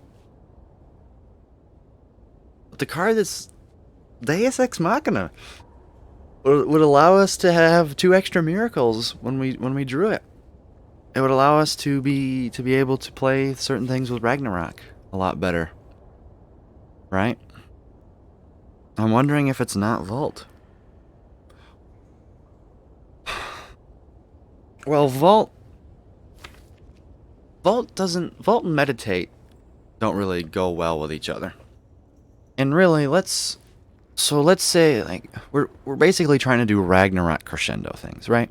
With the cut through fates for setting up and the third eye finesse vigilance upgraded defense to block in between. Rush down's nice when we enter Wrath. We can draw some cards and cycle through our deck more. Except I'm kind of regretting this Rush Down pick now that I think about it, because most of the time we go into Wrath, we are killing that turn with Ragnarok.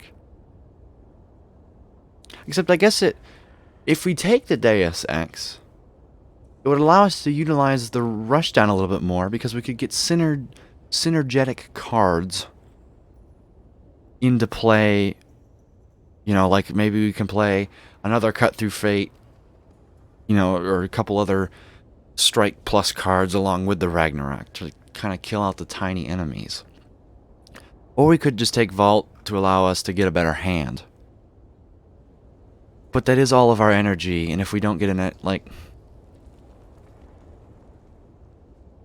If we get Runic Pyramid, Vault is kind of like... Meh. Well, Vault's still good. I think it's Deus Ex here. Because it's just more energy whenever we need it. Because we're kind of running the issue of juggling the miracles. Right? Like, do we play miracles to end our turn with Meditate, or do we play miracle to play an extra right? Like, they came in, that was a real issue when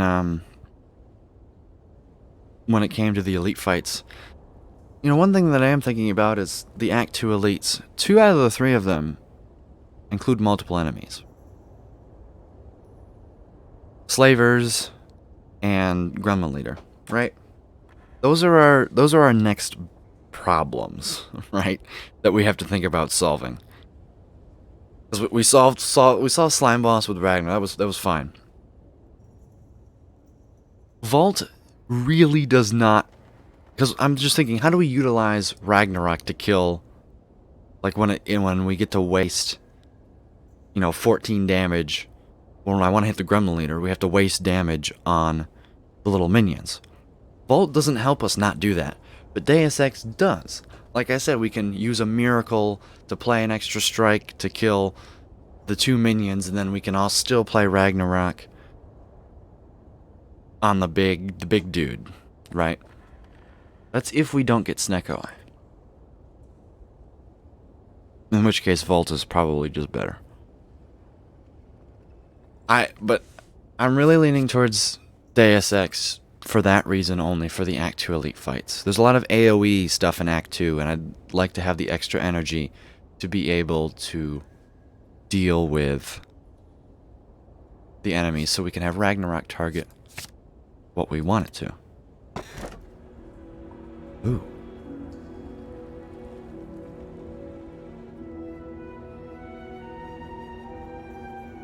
Really? So many upgrades I want, though.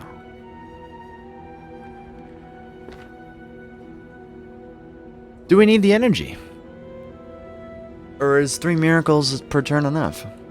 Or per fight? Is that enough?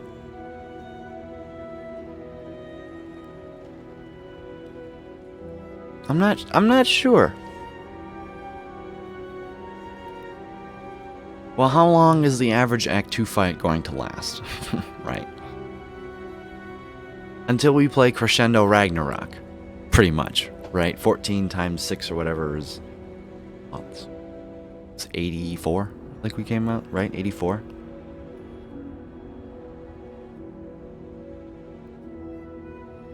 Are we really going to need any more energy than that? So, if we draw 5 cards a turn... That's 15. We can use the cut through fates. 16, 17, 18. Right, so plus going into rush downs, that's like 19, 20. So pretty much we're cycling through our deck in 3 turns. Then also the boss fight. Is that going to be outweighing gaining an extra energy per turn? Although also you have to take into account that removing 2 cards, what does that do? Sorry, my dog wants to go outside. I will let her outside right after I pick a boss relic.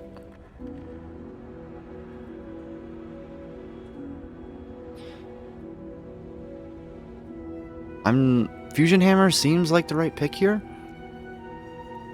But we're Watcher. We don't really struggle with that much. With energy that much because we can manipulate it. This is where having like an empty fist or that empty body from earlier would be really nice, because then we could use our stance manipulation a little bit better. What cards do we remove with empty cage? Is it a strike and a defend? I think that's what we remove. And I think that's probably the best pick here. I know, I'll let you outside in a minute. Calling Bell is... I'm not really sure what relics we... this is gonna be it for this recording session. I don't feel like looking through all the relics, but you know what? Let me let my dog out and let's do that. This is an over-explained run. Let's look at the relics and see which 3, or which ones are even good. Alright, dog is outside. Let's look up the relics. You know what? Do we really want to do this? This is just praising the RNG gods, right? It's not going to be better than removing a strike and a defend. Yeah, I don't feel like doing that. Unupgraded strike, unupgraded defend, sayonara. Our deck is now down to 19 cards, which also improves the cycling abilities of it.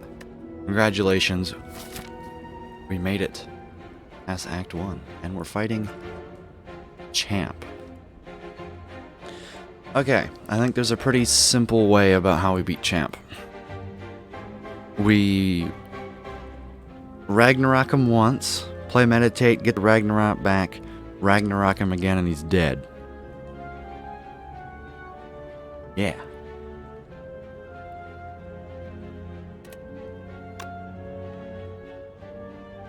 Sounds good to me. Act 2 Gaming. Alright, it has been 2 or 3 days since I last recorded. Got the headphones on. Let's lose some Slay the Spire. So we removed a Strike and Defend. I did look up, I removed the exact same strikes and defends unupgraded just to make sure that everything was good. For you it's 2 seconds, but for me it's 3 days. So, from what I remember, we're doing Ragnarok Crescendo semi-stance manipulation shenanigans, from what I understand. Got a 19 card deck now. We picked up a Deus Ex Machina at the end of Act 1. These are all things that you know. So I think, you know, for elite fights, I think Slavers is definitely the hardest one, because we're going to have a very tough time targeting the red slaver, like when it tries to make us vulnerable, or the blue slaver when it tries to weaken us, right? And let's not mention the scaling of the middle slaver. So that one's going to be interesting. But hopefully our crushed joints is going to get it done. That is a very key upgrade that we're going to need. So who are we're fighting Champ, right? We don't really have a way to fight Champ. I mean, we could do, you know, Ragnarok and then meditate and then Wrath Ragnarok again, and hopefully that's enough with the fire potion, maybe. Kinda need a solution to that. As for like removals, we're just looking to remove. We've got rid of 2 defends and 1 strike, is that we removed? Both defends are upgraded. We definitely are looking for an eruption upgrade, because, well, not really. If we're in calm and we play eruption, we still gain back energy. But we would really love to go crush joints with it. But the thing is we can do that with Crescendo.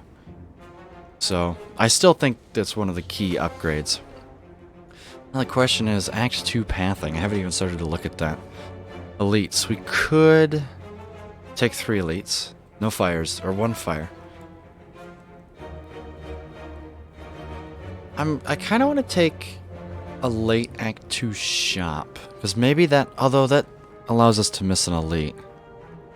I don't think we're going to go this way, though. And also, 4 combats at the start of Act 2 is death. Once again, we only get 2 easy pool fights in Act 2 and 3. Act 1 is the only one that features 3 easy pool fights. Also, sorry for my hair, it's just kind of everywhere. Hey, that rhymed.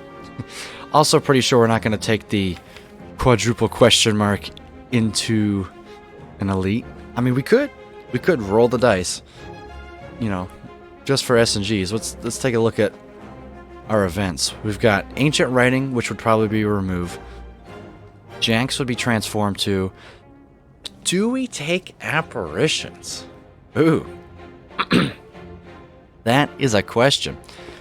Do we take the Apparitions? I'm not sure we do.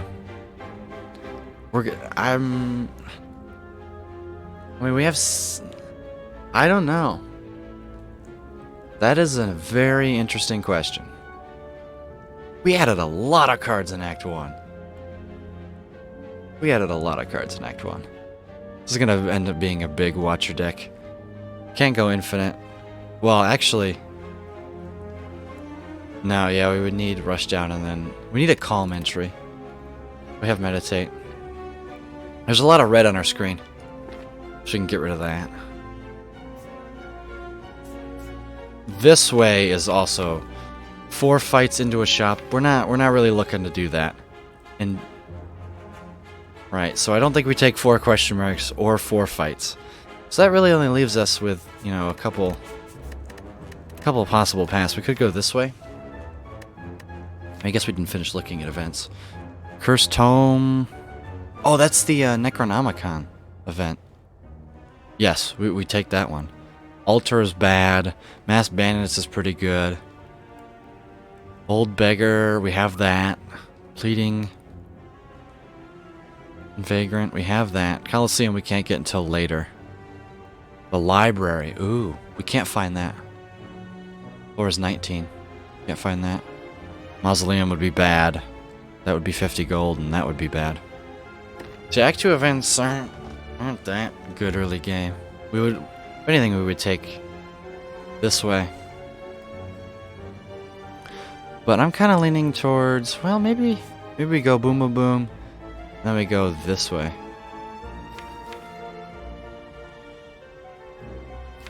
Right? I kind of like that. Because this would allow us, because this would be, right, floor 19. Yeah, it would open up the library. It would also open up the mausoleum.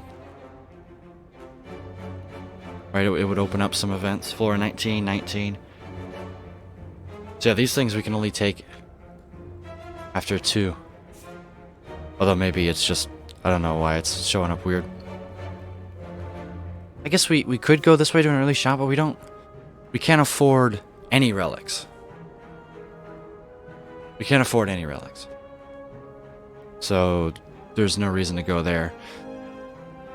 I'm just gonna click on here, and this over-explain run is kind of going to garbage, but you know, we're still making good decisions, I feel like. This way, I don't see how 4 combat fights, if we had a lesson learned, if we had something like that to allow us to scale off of hallway fights, then I would see that. I mean, I guess we do have Singing Bowl. We do have Singing Bowl. Which is kind of... So maybe that means we go this way. I think that's what that means. I think that means we go this way instead of taking this event. Yes. Especially since it's an easy pool. It means this is a hard pool, but we take 3 combats, 2 events, and then we go into the gauntlet. Let's do it. Alright. We drew our Deus Ex. Well, I think we leave it up to RNG, right?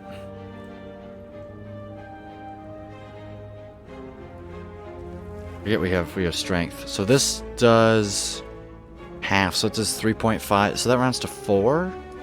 Does it? I'm not sure whether it goes 4 to 3. It really doesn't matter.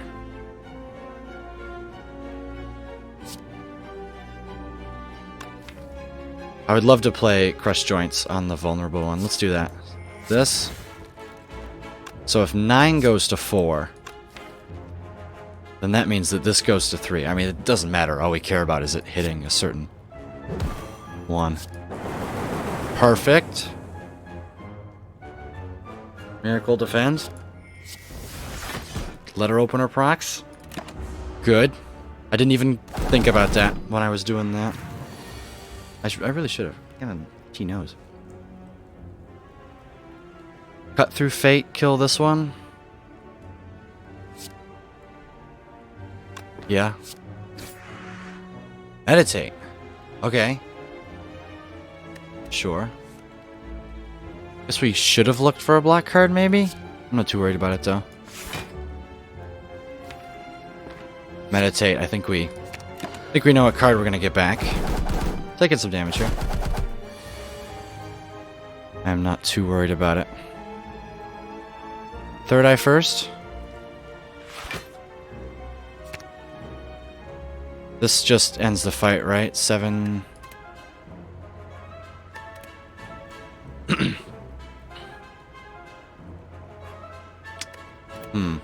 Can't see, right. So it ends up dealing 7. It does 42 damage. 7, yeah, it just ends the fight.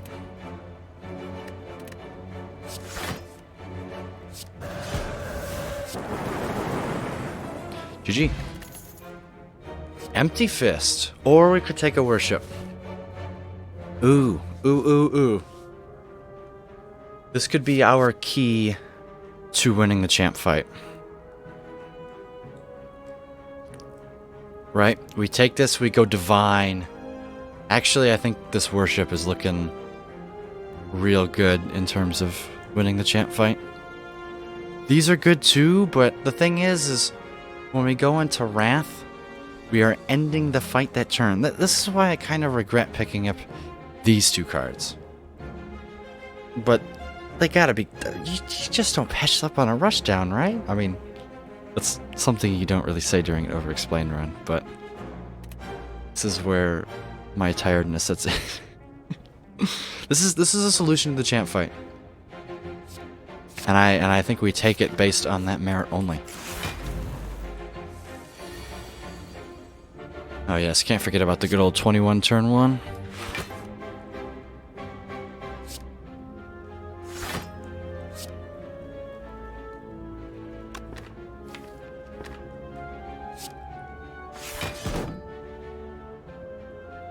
Do we... No, we don't even do damage. Alright, take 3. Not bad.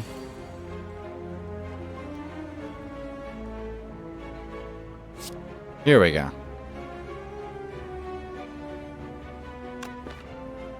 Ooh, so we're blocking for 14? I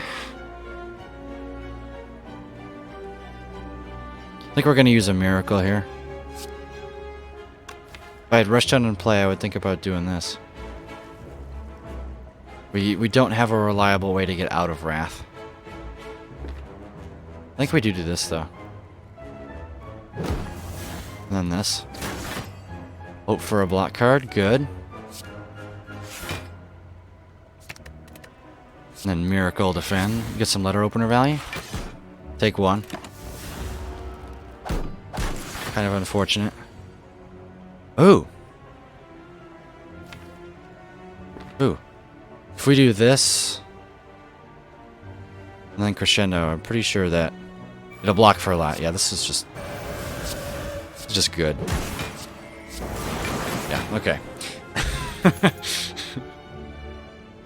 Ooh. Sanctity Plus.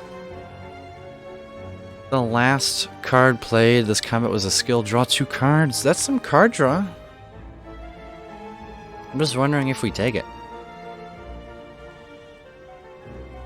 We do kind of need some more cards that say block on it. All we've taken is a 3rd eye. Foresight is good. Ooh, what's better? Foresight or Sanctity Plus? Do we need to set up a Foresight, though? I think no. Because we're hanging on to our Wrath entry just fine. Right? And I think with the 3rd eyes and the 2 cut-through fates, we have enough scry to manipulate our deck as it is. So we're able, and we have meditate to bring things back. It doesn't do enough. And the thing is we're more than likely always going to have a skill in our hand. Because we have finesse and 3 miracles and, you know, the different things. So I think we're going to take a Sanctity Plus here. I could be wrong. That is my logic for why I am taking that card.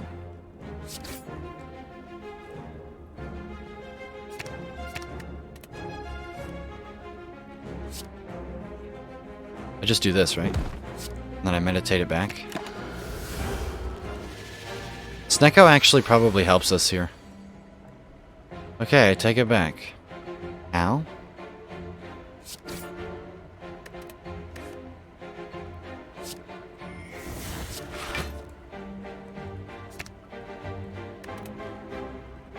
Just had to draw all the attack cards in my hand, you know. Ragnarok costs 0.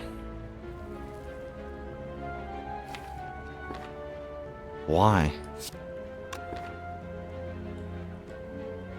Is this how I block this turn? I just do this? I mean, that kind of works. Do I play this? I think I do. Because we're going to draw cards this turn. This just kills, right? Between this... Yeah, okay.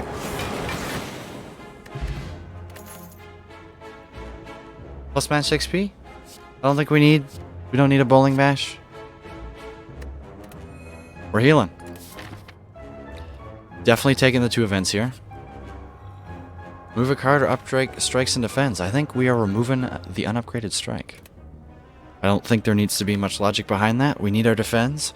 Our strikes are pretty good damage dealers, and we want to remove them eventually, right? But might as well remove the worst one right now. Upgrading, does that give us much value? That upgrades 1 strike when we could just remove it and get more card draw. It was a very, very straightforward decision. This sucks. This sucks major doo-doo. It almost forces a rest here. Or we take the curse.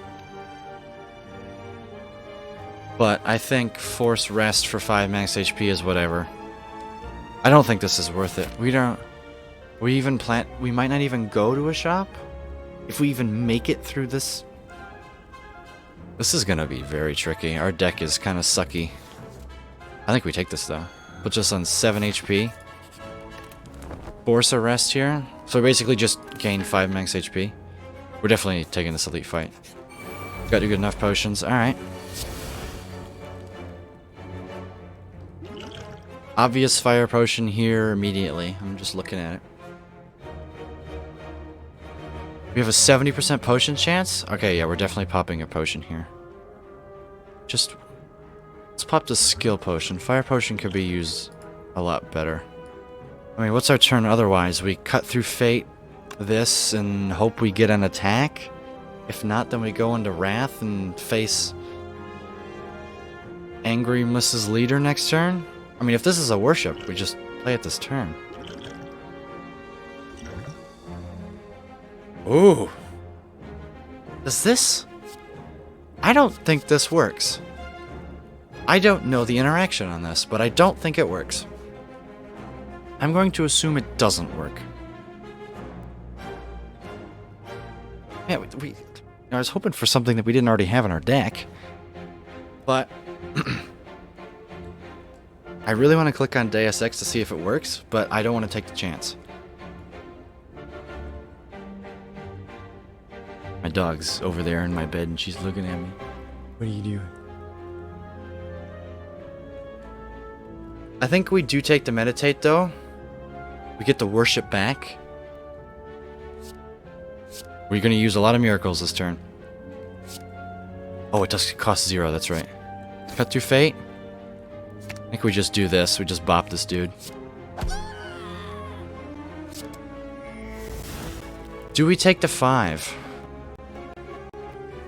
Wait a minute, did I need to play that? I didn't need to play that here because of letter opener. That was a mistake. Should have played it here probably. Yeah, that was a really big mistake. Playing too fast.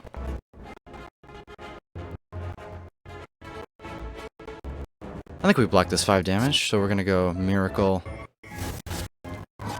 Worship, Defend. Get this back for next turn. She's not attacking. Oh, this is straightforward turn. I go this, this, and then this. And then we just do this next turn again. Do we fish for crushed joints? It's worth it. Let me just make sure we have enough. We play this. We go to 4 energy. So how much energy do we need? 3, 4, 5, 6. So we need to gain 3 energy. Oh yeah, because we're leaving calm. Yeah, we have this. Let's fish first.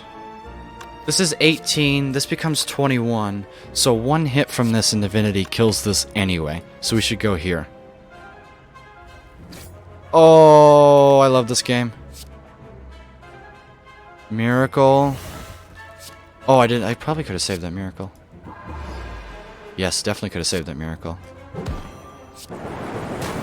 Oh, it doesn't matter. She's just dead. Ooh, okay. Do we take a Wreath of Flame now? If our meditate was upgraded, I would be more tempted.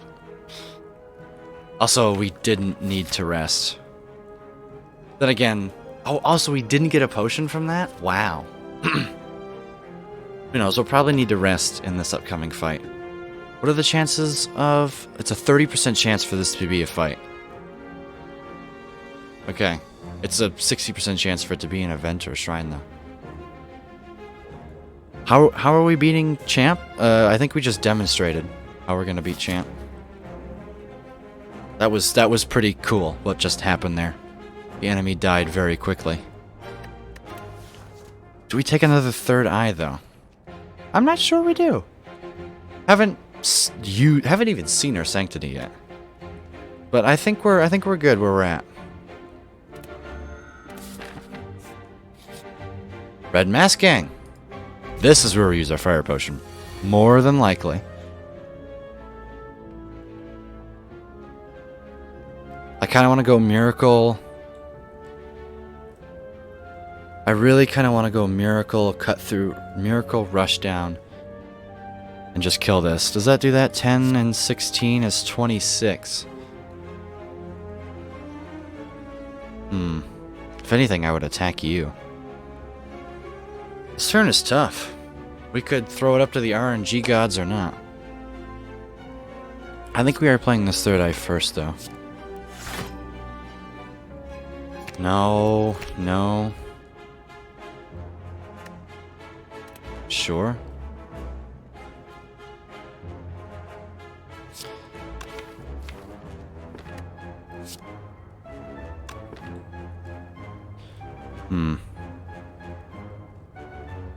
What do we get back with Meditate? Third eye? Yeah.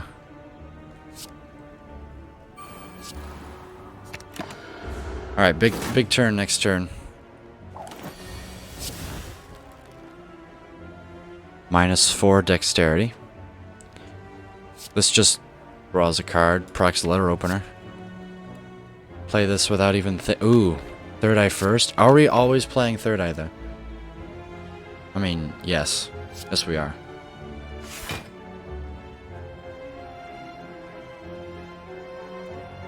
Kinda wanna draw that defend. Are we dead this turn? What's our incoming? 34? Might just be dead this turn. Can we kill Romeo? 9 or 10, that's 15 plus this plus this plus the fire potion kills Romeo. Then we can use the other energy to block. Sure.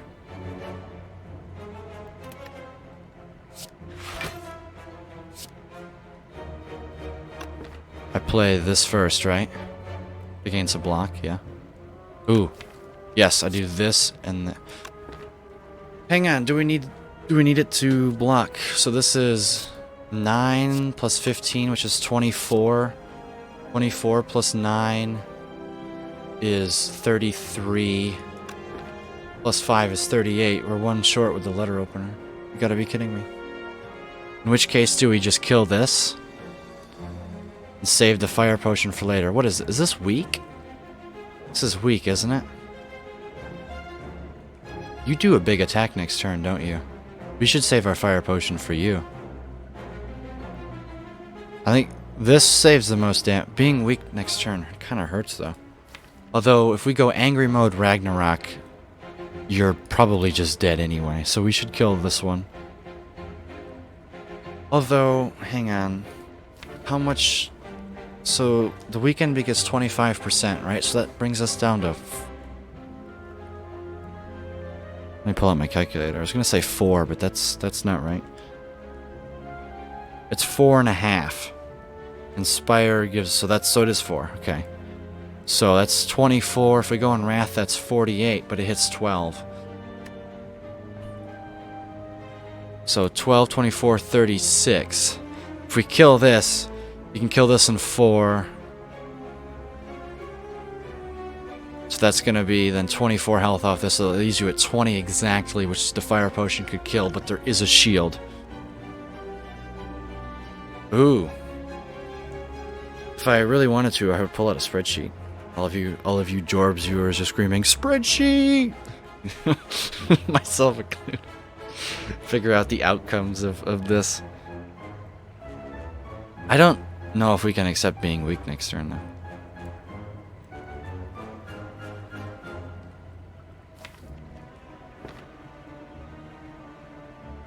We could kill you without the fire potion. But I honestly think that if we don't get a potion after this fight, then I just quit life, alright? We need to preserve as much health as possible. And this week, it's the same amount of damage. Or do we kill Bear? What does Bear attack for next turn? 20?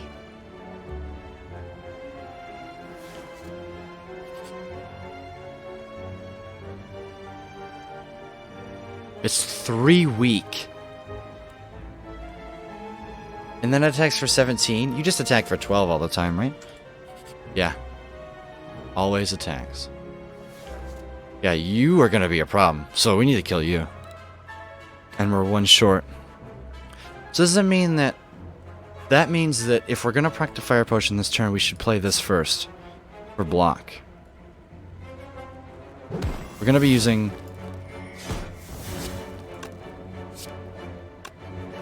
Actually, I can just...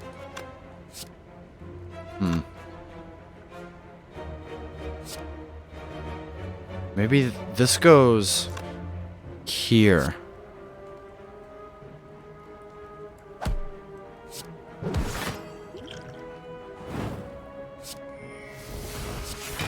Okay.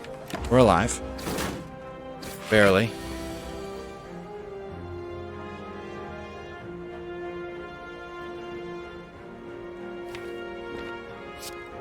Yes. This has to kill.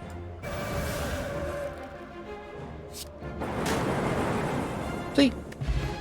We got the red mask and a regen potion. Ooh, ooh, ooh, ooh, ooh. Ooh, do we have an infinite? There's no way, right? Inner Peace Plus is infinite, though. I want to take all 3.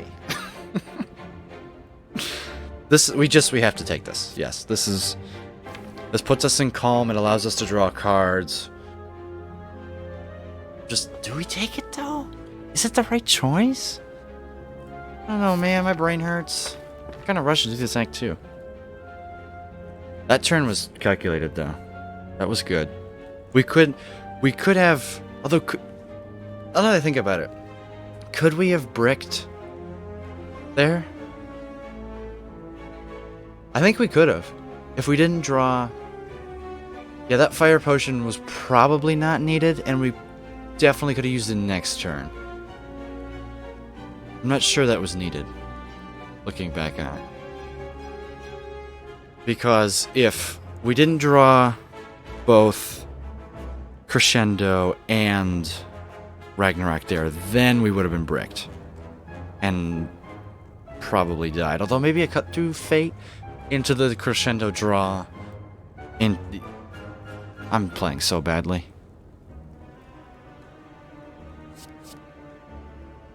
We have 2 cut through Fates. Maybe it's an empty fist. Maybe it's an empty fist to get access to the energy. Let's see, how I mean, we have 1, 2, 3, 4, 5, 6, 7, 8, 9, 10, 11, 12, 13, 14, 15. No, we're not even close to the infinite. I think it's this, because we need to tap into our energy. And it allows us to go Wrath more. This really doesn't matter, right or left. Are we going this way? Like, no, we need to bail.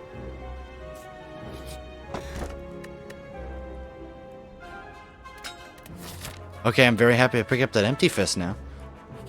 It is Book of Stabbing. Okay. We just drink this. Like, there's no...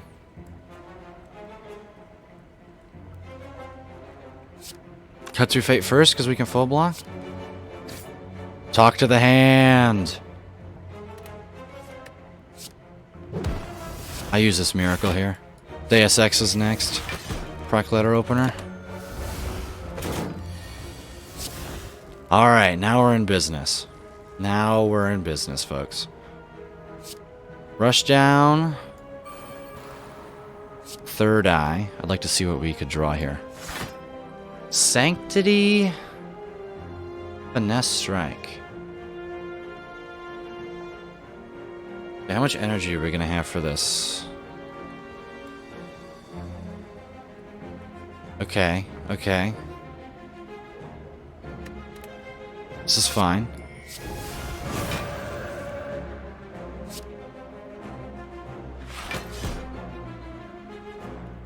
So this block, so you're attacking for 21, this would be 20 block. We could use another miracle here. No, but we need to save this miracle for... Do we? No, if we're in calm and we draw Ragnarok, we just go... And Ragnarok and Crush Joints, we just go crush... Oh, that's guaranteed next turn. With, the rush down. Making me love that I'm picking it up. And we can always bring back Cut Through Fate. So we want to... We can use this miracle this turn. What is this? This is 21 times 6, which is 105. Which case, we do need to play this.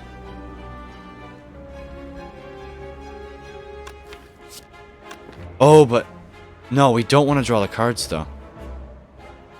We don't want to draw the cards. That's the thing.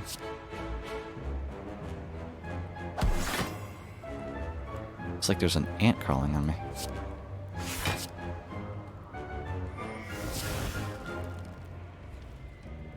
I get back to strike plus, don't I? It doesn't matter. Because either one of these cards gets us there.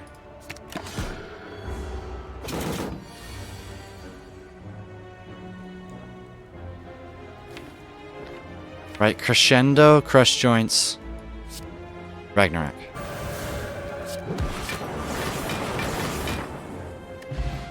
Penib! Oh no. Oh no, these relics. Now do we take the inner peace? Oh no. Do we take the tranquility? Take the wave of the hand? Also, we didn't get a potion. Okay, Spire. Okay, Spire. So we went entering it. So leaving this floor 40, 50, 60, 70, 80. Is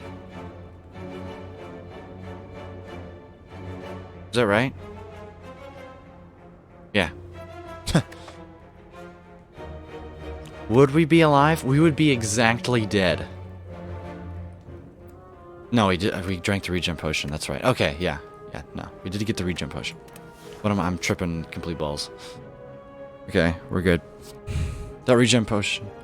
Oh my god,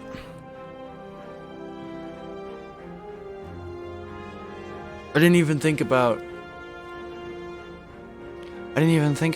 healing more. Oh, I'm so stupid. I'm so stupid. We got 9 health out of it, though. That's fine. Question is, do we take Wave of the Hand or Inner Peace? I don't know why I'm not considering Tranquility here. It's especially seeing as we just took an unupgraded Empty Fist. Like, is it really where we're at right now? One Mental Fortress would go a long way. I do have to say that. What does Inner Peace really accomplish? Because since we start in Calm, it's instant card draw if we draw at turn 1. It's stance swap. It's a Tranquility also, if we need it to be.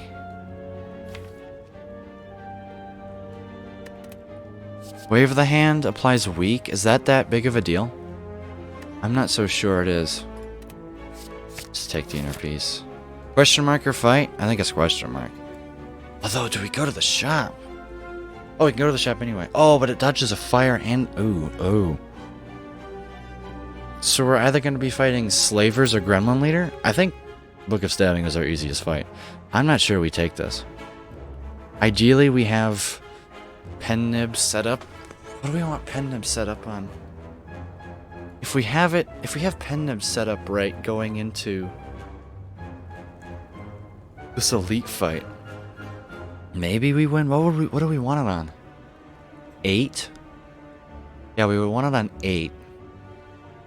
Because that way we can go Eruption Ragnarok and just nuke the entire building. Although maybe we want it on like 6. Or something like that. So we can kill... I'm thinking Gremlin Leader here. We can kill Gremlin Leader's minions. And then charge up and then smite. Although what happens if we draw it turn 1, right? Especially with... If we draw Inner Peace turn 1, we're more likely to draw into it. So many possibilities here. I'm not playing very well, though. Like, this run should be 4 hours long right now. Because of how... But, you know, you might be thinking, oh, but you made it this far. Yeah, we made it this far, but... I want to play optimally, not suboptimally. What events are there? It can't be these 3 since we got them all. Augmenter is good. We don't take apparition. Ooh. I think we might take apparitions. I honestly think we would. Cursed Tome would kill us?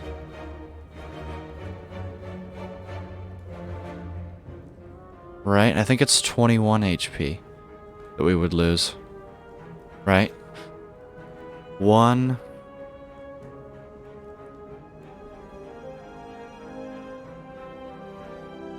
One plus 2 plus 3 is 6. 6. Right, I'm just looking at this and my math. Yeah, that's 6, 7, 8, 9. 9 and 15 is 24. Yeah, that would just kill us. So, can't take that. Yes. Yes. Colosseum, I think we have to take the first one, right? Hang on, Colosseum. We would go to the shop then, more than likely, because that would. We can buy an uncommon relic if we don't roll incredibly bad luck. Mausoleum, we just skip. The nest, we take the gold. Vampires, we skip. I'm just wondering if it's worth an event for a campfire, though. If this were here, I mean, it's very obviously we take this event.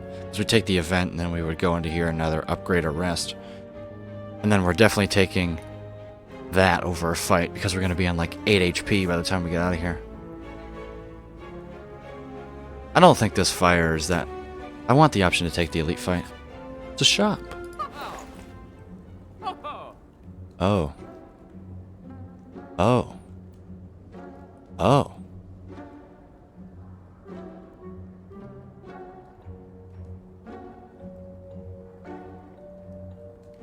Power Potion Apotheosis?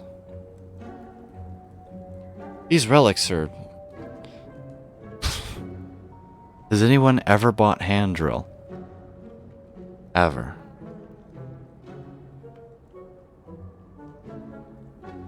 You know, if this weren't an over-explain run, I would click on this card, this card, this card, and this card, this card, and card remove.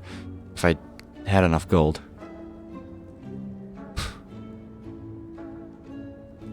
Apotheosis Third Eye? I think Apotheosis just makes this deck so much better. So much better. I mean, it upgrades our Meditate, it upgrades our Inner Peace, it makes Empty Fist an attack card, it makes Talk to the Hand, it makes our Scry engine so much better, it makes the Crushed Joint so much better, upgrades the Eruption. I don't think I need to make more of a case on why this also solves the champ fight, because it allows us to hang on to the Crushed Joints and the Worship when we need it. We can fetch it. This is... Yes, we're buying that. Do we buy this Third Eye? I think we have to take this Power Potion. And then I think we can go... Well, we have to go in this fight, yeah. Is the strength potion better? Maybe it's the strength potion. And we try and hold on to it. I mean, how much damage? Just vulnerable. 6 times 3 times 1.5 is 27? Is that right? Oh no, it's 7. 7 times 3 times 1.5. That's 31. 31 times 6 is 186. That's just above champ splitting. Or just below champ splitting, my bad. So yeah, I mean the flex potion just kills champ before he splits. Like, yeah. Alright, we could be dead this fight.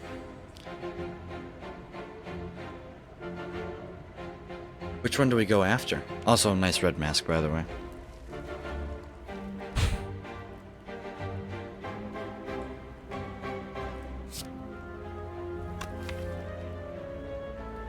I think we go after the cultist.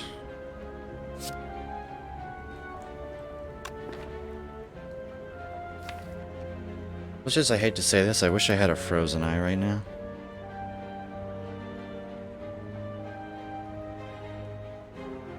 How much damage would this do?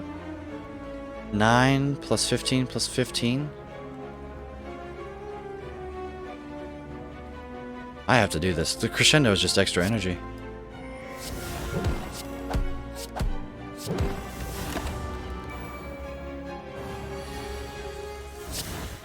Oh, and I forgot the apotheosis with the Deus Ex synergy. Oh, it's so good. Oh, it's so good.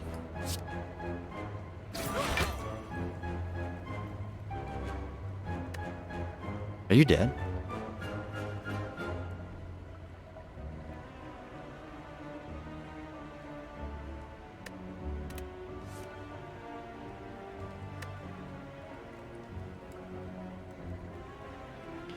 Ten plus 14 times 6 is 94.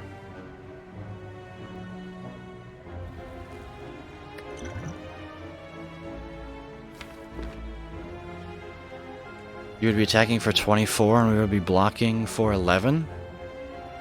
So we would be taking 13, which would put us on 9.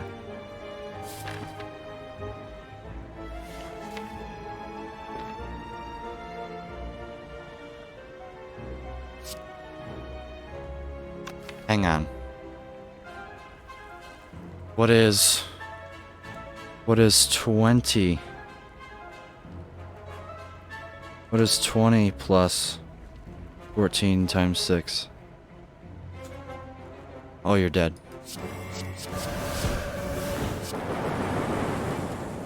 Alright. Glad I thought about that one for a little too long. Do we need it? No. Do we need it? No. Should I click on it? Yeah. Should I? We have apotheosis, Lucas. Calm down.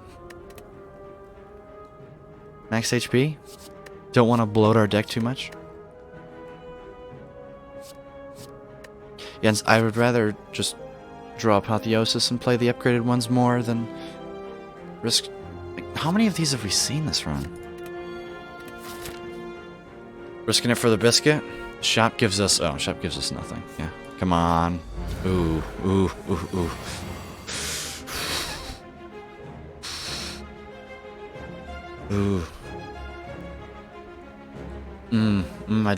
I hate this feeling of staring at imminent death. Well, if I accidentally pressed end turn, we're alive.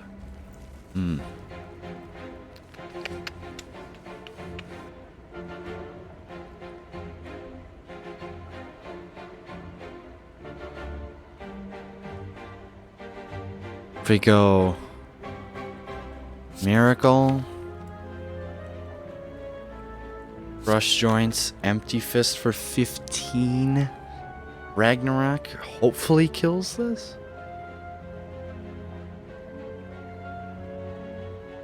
Right, because that'll be 4. This will be 3. And then it'll be 2, but it'll bring us back up to 4. Then we can play a Ragnarok and a defend. Luck for 8. 8 out of the 21. We'll be taking 13, which would put us on 11. We could always Liquid Memories the Ragnarok back next turn and win. We play Third Eye just so we know. What's that? We're on 10, but we play the Third Eye so we know whether or not we need to. Do we use this Flex Potion this turn? What does Flex Potion give us? Makes this 14 plus... What is 15 times 1.5?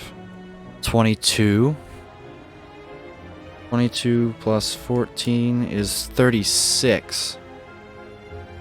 And then that'll be 36 minus 52 is 15. Or 16, I think. Yeah, 16. I'm just wondering if one shot of this would kill this. Did we roll unlucky? Yes, we did. Okay. Love that. What are your chances to entangle? Starts with stab, then 25% chance. Okay. There's a lot of reading. I don't like the Flex Potion this turn.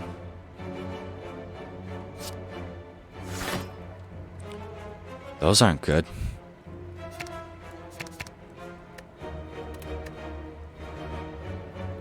I like this plan anyways. Right, this'll do... I have enough energy, right? 3, 4, 5, yeah. Pen Nib.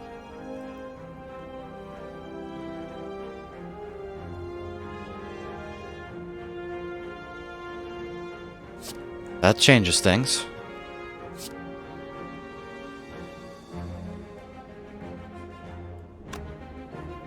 Completely forgot about that card.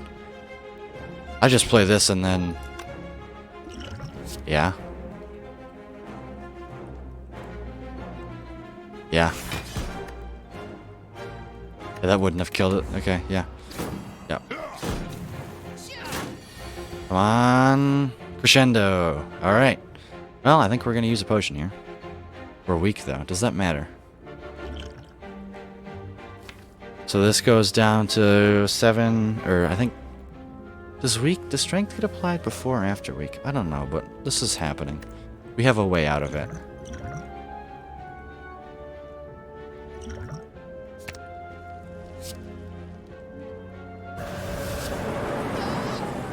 Okay. That's fine. We're gonna get a potion, right?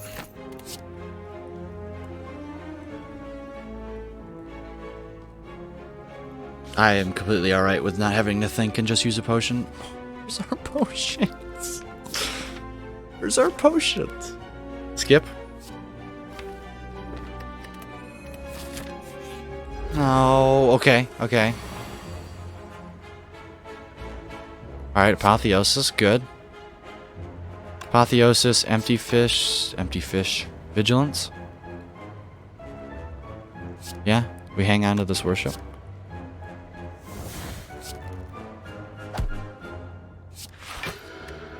Telling you, one mental fortress.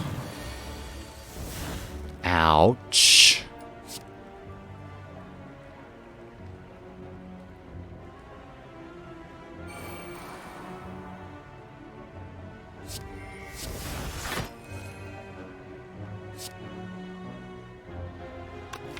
These aren't block cards.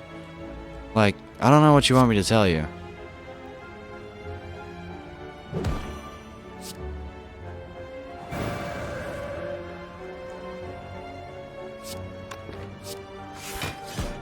This is a block card, though. Oh my god. What?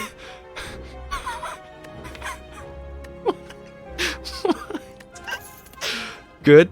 Good pendant counter. I said 6. Trust me, I was tracking at that fight, totally.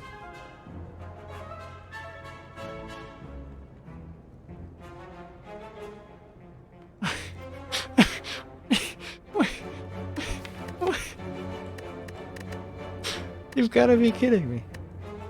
I don't take any of these, do I? Signature move is interesting. It could be an absolute metric butt ton of damage. How many attacks do we have?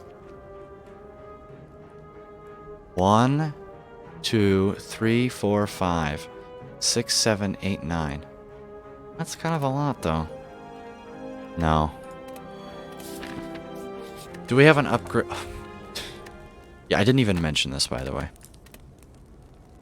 Do we have an upgrade that's worth it? The thing is upgrading this, it kind of pays off for itself with the miracle. So Apotheosis upgrade doesn't really feel that useful to me.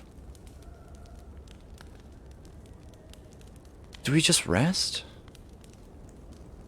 Like, I don't think we beat Champ without taking 22 damage. I don't think we beat Champ as it is with the amount of brain power that is going to be for me to coordinate this. If I'm going to be completely honest here. Because I've got to track this, I should track this, and I need to track the fact that we need to make sure his 420 health reaches 0 before my 22 reaches 0. I'm not sure that there's an upgrade here that's going to save us from dying. If anything, it would be that. Also, Dreamcatcher. Hang, have we made it through this entire act without a campfire?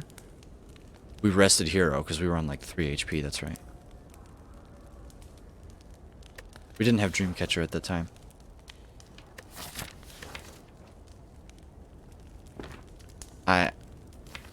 This upgrade isn't worth it because of Miracle, so I can't... Dig! Oh! Oh! Flurry of Blows Plus with Talk to the Hand. Is it just max HP? No, no, no. We take this. This is good. Yeah.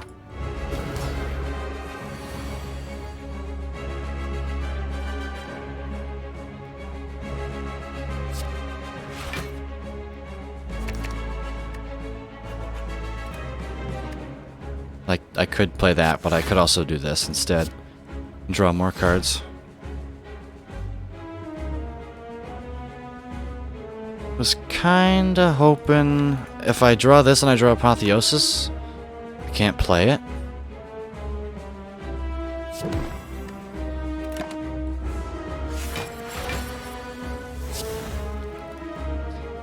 Ouch.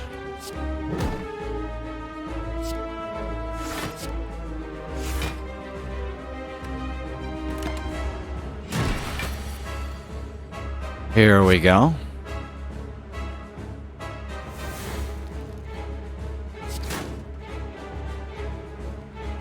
None of these are block cards. Okay, hang on.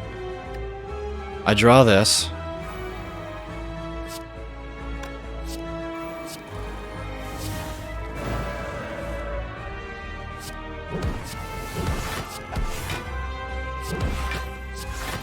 Yes.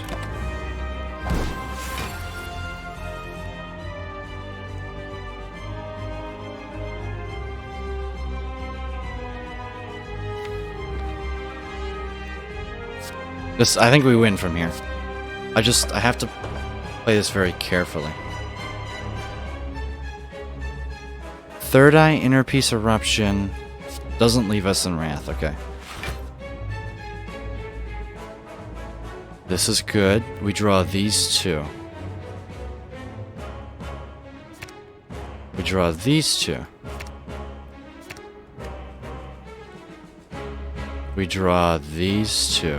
I want to draw this Defend, because I'd like to discard this, I'd like to draw the Meditate to defend, and I'd like to play the Meditate at the end of the fight to get back the Ragnarok and set up Crushed Joints for next turn. With a pen, maybe. Yes.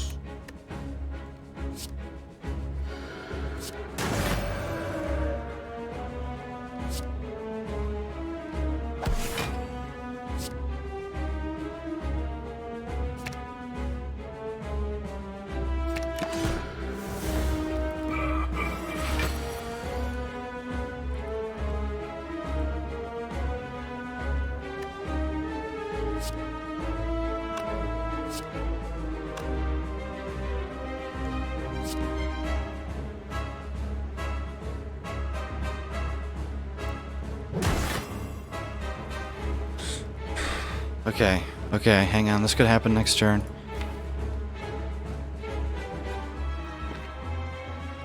It could. I just... Oh, man. That Chris joints, that has to be right. 220 is our target. We're there one turn early. Also, I didn't consider that this really affects the pendant. Could go 8, 9, 10.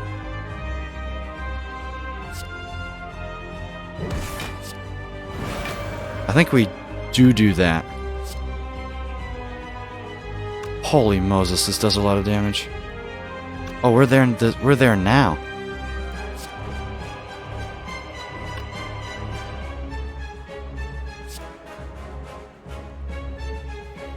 $31 times 6. 186. You just play this turn.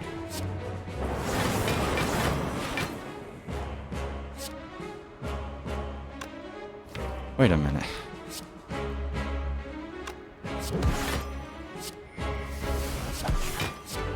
Huh. Look at me. Look at this deck go, man.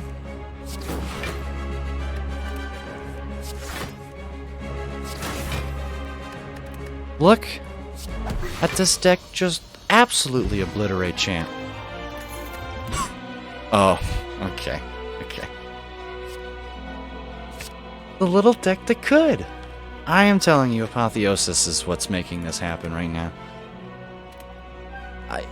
You know, I have never been happier to underestimate the power of this deck. And we didn't... oh my...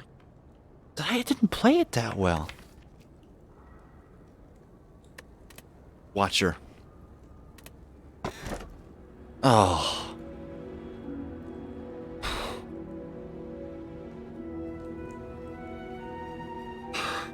I'm not... Well, you know what? We're not having any trouble with energy. With our miracles upgraded. Man, I'm still in absolute shock of that champ fight. I'm sorry. Like, that... It threw me off. I didn't even need this. We didn't even... We could have upgraded. We took one damage? 2? And the thing is we don't... I wish there was a fusion hammer. We didn't even need that upgrade. It would have been what? Apotheosis? Would have made our turn 1 slightly differently? I would have played the Sanctity without having to worry about missing the Apo? It's just Slavish colors, right? Potions are... And then Velvet Choker just kills any Flurry of Blows shenanigans, so... Take this. Slavish Collar. Well, there you go, Act 2. We're fighting... Act 3, we're fighting Donu and Deka. Well, that sounds like a fight for me to think about next time. Oh my goodness, this deck is going. We could fight 4 elites. We do need to recall, though. So going this way seems a little bit better. An easy start of the act into a shop. Into 3 elites? Maybe. I don't know, though. Act 3. New day. 2.5 hours in. We're gonna do it.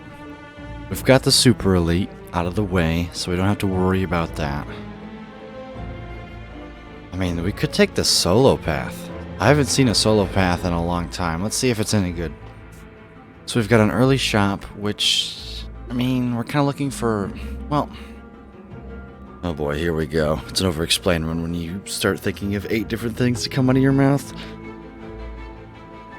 Ooh, sorry, I gotta get in my Spire stretches before we get in. No. So, I would say that a late Act 3 shop is fine, but we also have the shop in Act 4. So maybe we go here, but if we're gonna miss out on an elite fight for it, then no. This looks really conducive for a recall. What's the maximum elites we could get? We could take 4. Man, that looks really, really tempting. I think we could legitimately do 4, though.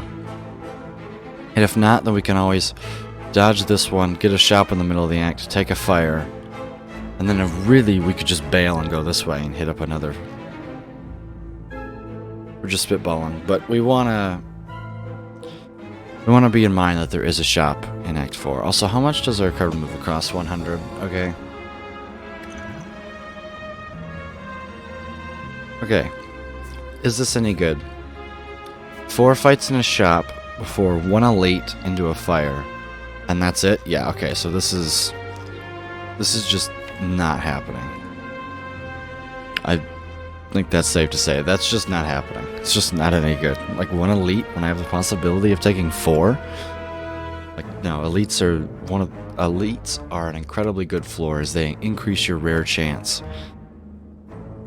Or they have a higher rare and uncommon chance than your normal floors. That is something to keep in mind.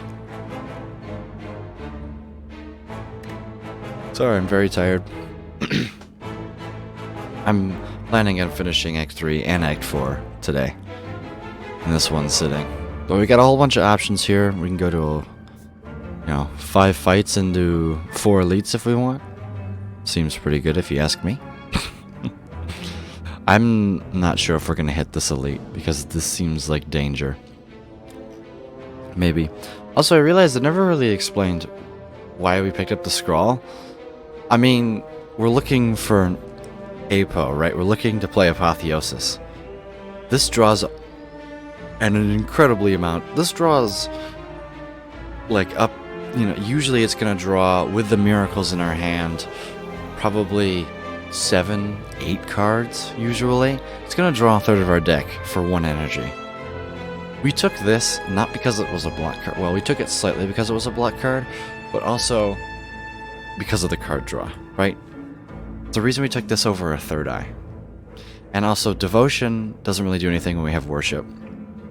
Also, I realized we took this to solve the champ fight, and we ended up just using, well, yes, we did use Ragnarok, but we also used Pen Nib to solve the champ fight. So, it's a little bit unfortunate. I'd probably like to dodge the fact that we have worship, but something tells me in the Donu Deca fight we are going to use Pen Nib, Divinity, and Vulnerable all at once. And it's going to be... we're going to be dealing, 90 damage.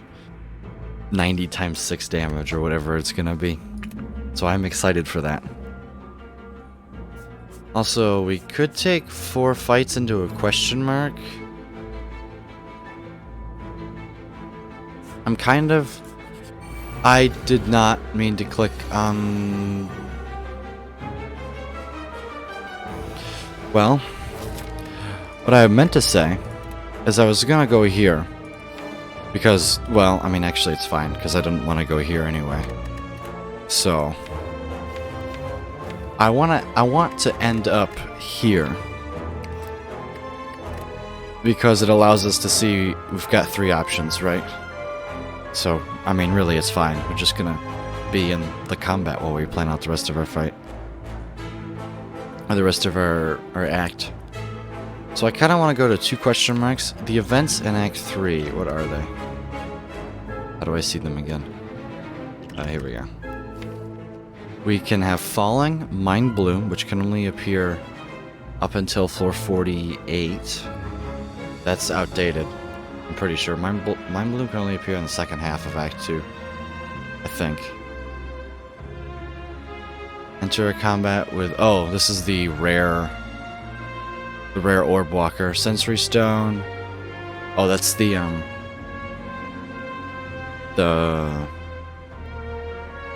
colorless cards.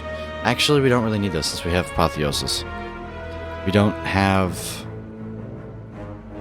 Golden Idol, or we also have over 50% HP. We could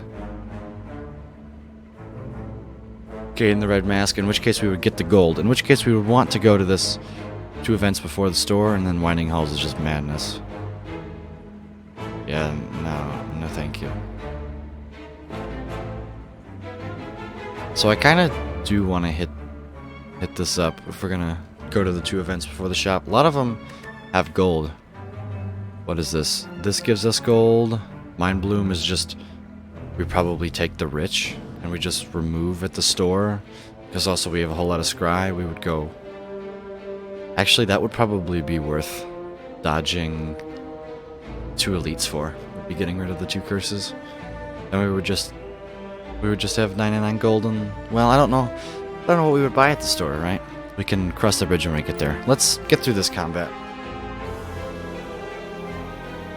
Okay, so we have spikers.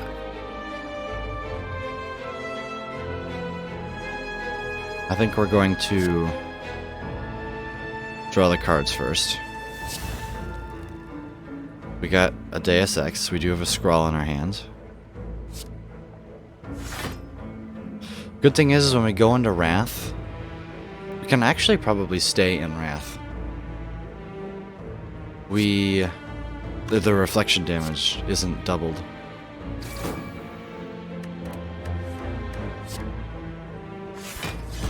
Letter opener proc? I'm fine with not doing this. Let's just see what we got next turn.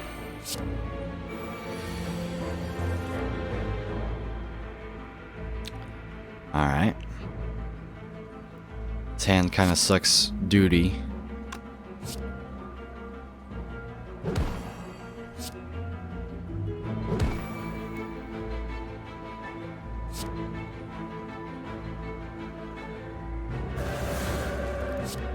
It says 40 damage.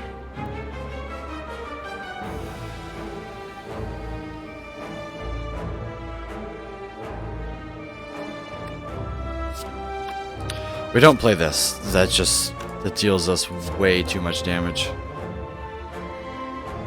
Deals us 36 damage. Yeah, we don't do that. I think we just kill this.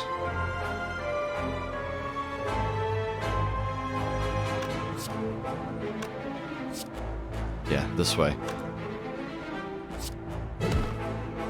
Vigilance.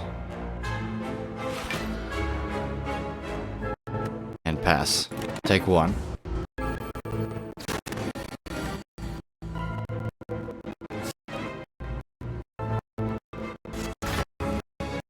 Man, where's our apotheosis? Man.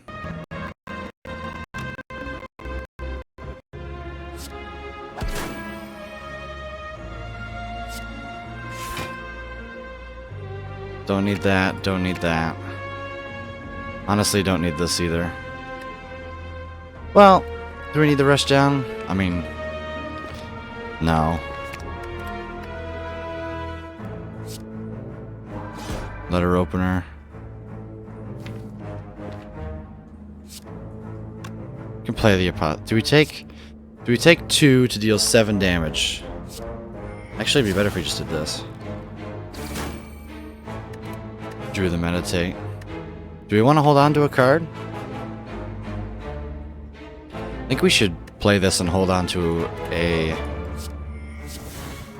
We proc letter opener again. That's very good. Let's hold on to a block card. We're gonna kill them with letter opener. That's how we're gonna do it. Alright, here's Apo. Let's play that. I'm gonna play the miracle here. Double letter opener. Draw all of the cards. Do this.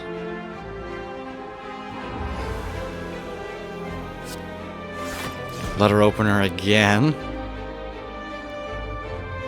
Yeet you out of existence. Defend, yeet you out of existence. Easy. Took like 2 damage. Okay. Alright. Is a simmering... I kinda want to take a simmering fury. I kinda do. Because we have a whole lot of ways to card manipulation. And we can scry. And it's more card draw. And it's a 1-cost Wrath entry.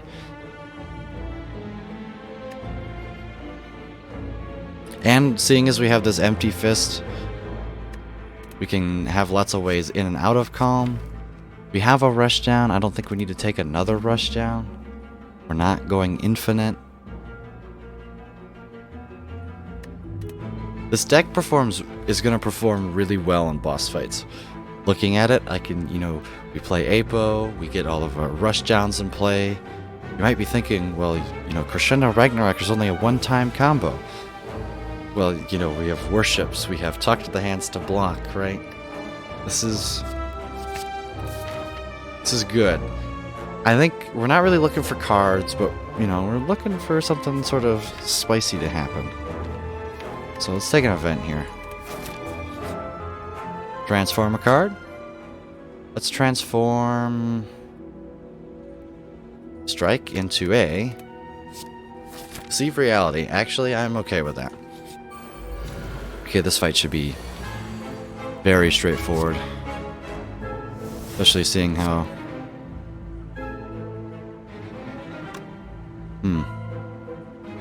Just play Apo and block? I mean, actually, yeah. No. That can go in there, and... Actually, do we want the worship? Yeah, we can't play it next turn, so... Be fine. Alright, talk to the hand. Actually, let's just do this. There we go. Talk to the hand, eruption. Finesse to proc a letter opener. Have a whole bunch of energy now. Sure. I mean, you're just dead this turn. Oh.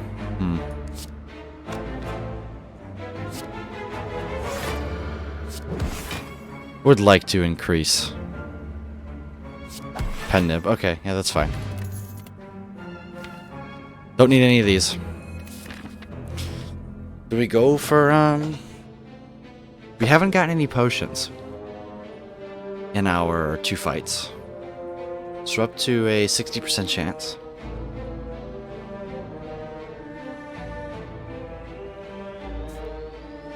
You know what? We can always bail. We could even go this way. We're gonna recall, but this run is a lot stronger than I thought.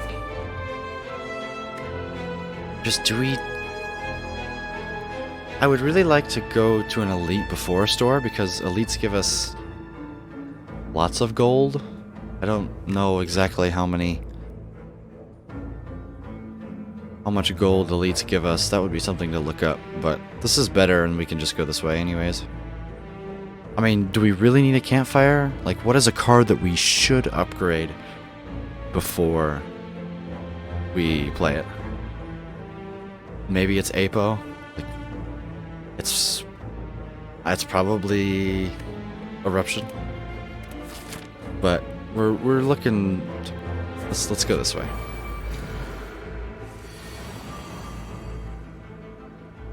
Do I just... Sure, I can play this.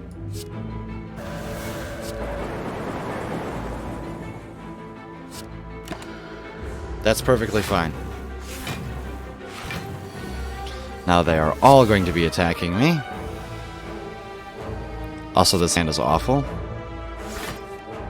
Okay, this hand just got a lot better. Okay, this hand just got a lot... it's okay. Just wondering if we play Apo. I'm not sure we do.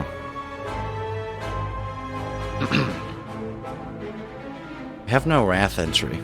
All of our good cards are here. If we drew like an Empty Fist or some way to go into Wrath, that'd be really good.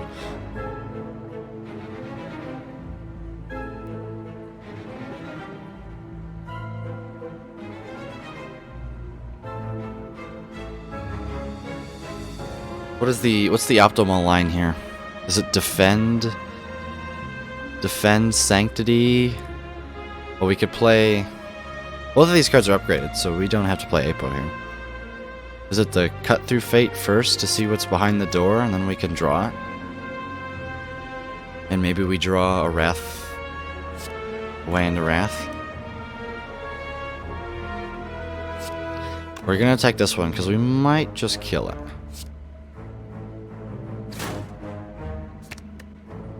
There we go. Now we play Apo.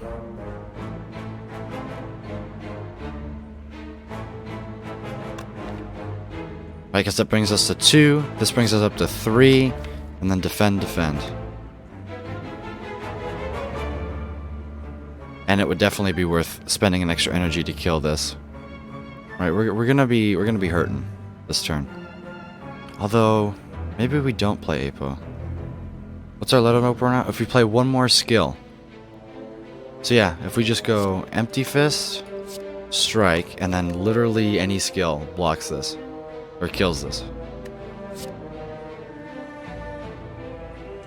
Just... yeah, we're definitely playing Simmering Fury if we can. And then we just go defend. Do we want to draw the cards?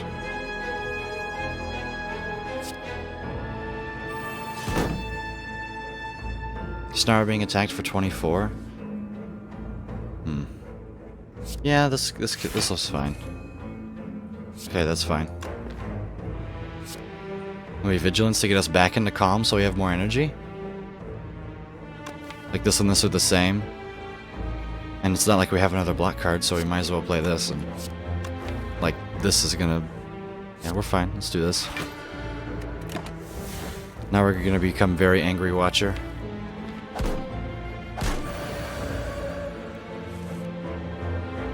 Alright, this should be pretty straightforward here.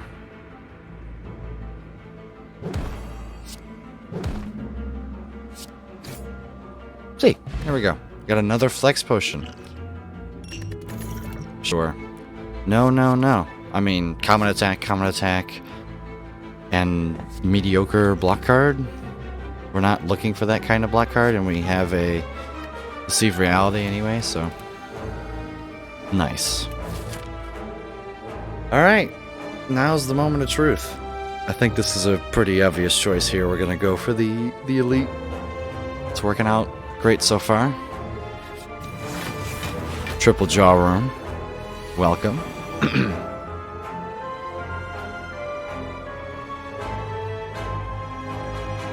Simmering Fury. Deceive Reality Safety. What is their AI? Follows the same rules but does not always start with Chomp.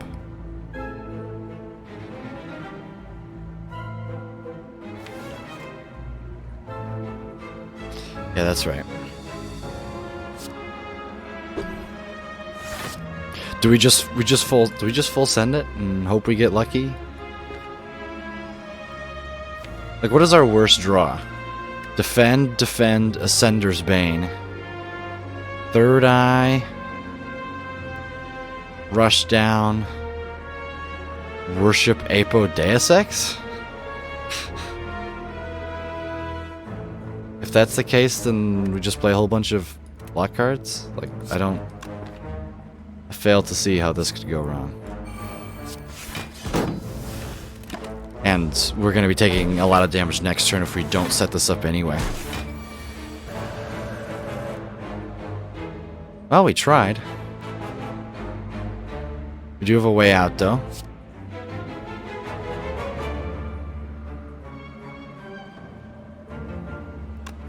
Do I play this for block?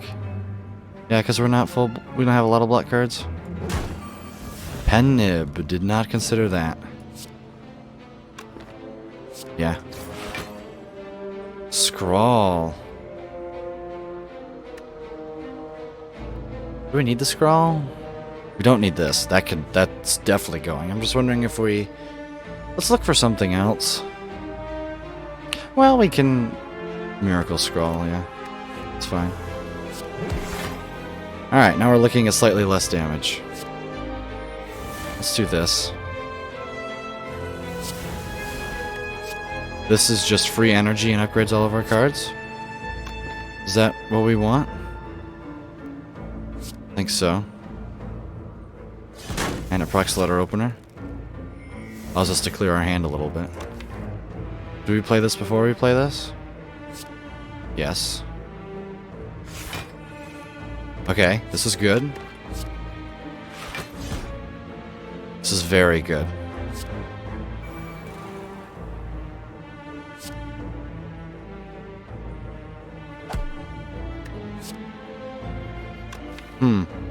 We could use this now to just kill this. Or we could... Because I really kind of want to play Meditate.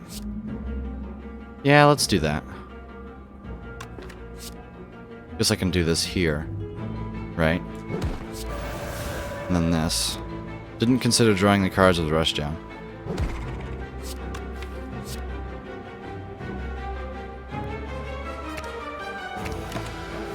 Okay, this fight's over.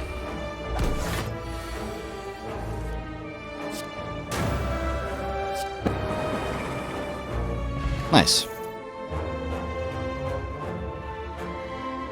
No, no, no. Like, we don't need any of these?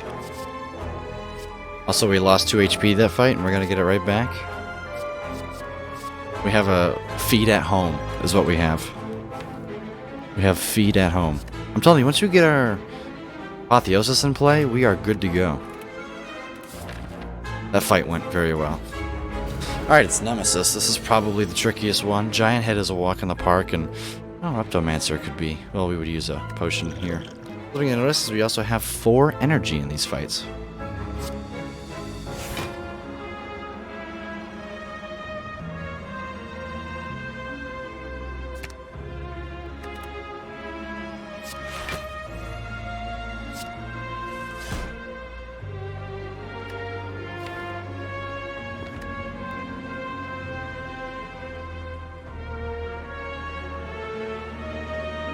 I think I'm gonna use this.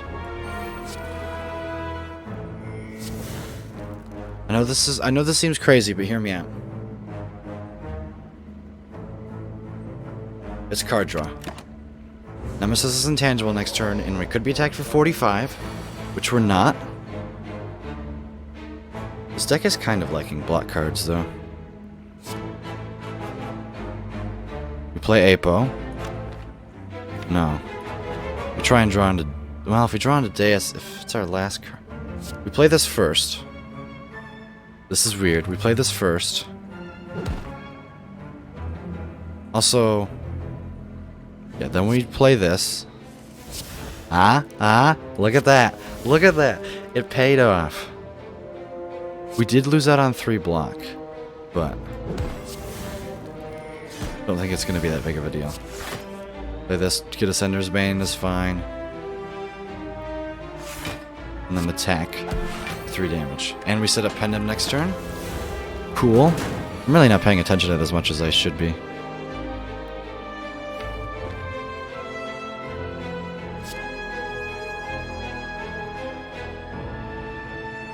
Does it matter if we play Scrawl first before Crescendo? No, because... yeah. No, it's fine. We can do this. We're kind of hoping for Crush Joints.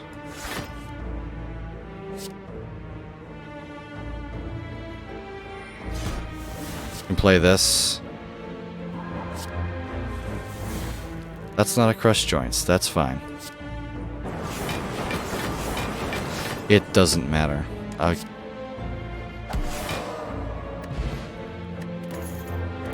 Energy Potion. We don't need that. Take a Wallop. I'm kind of noticing we're kind of a little lacking in the block department. Wallop would do the trick, allowing us to deal damage and block, gain block equal to the undamaged dealt. Donu and Deka is just going to be a race to the finish. Also, we do have to think about Time Eater and the Awaken one. Because we do have to fight 2 bosses. Almost forgot about that. Haven't played much A20 recently. Watcher's the only character I have at A20. I've been climbing Ironclad. We do have to worry about the double boss.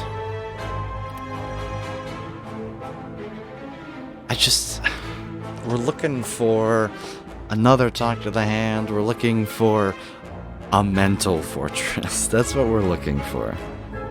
If I see a mental fortress, I'm going to click on it.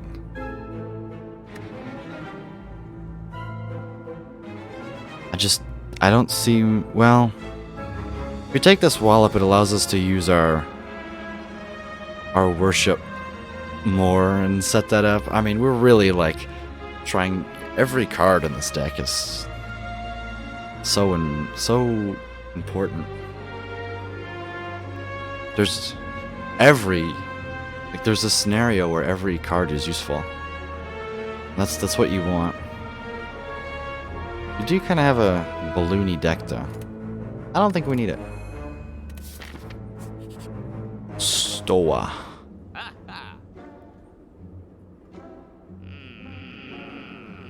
I am sad.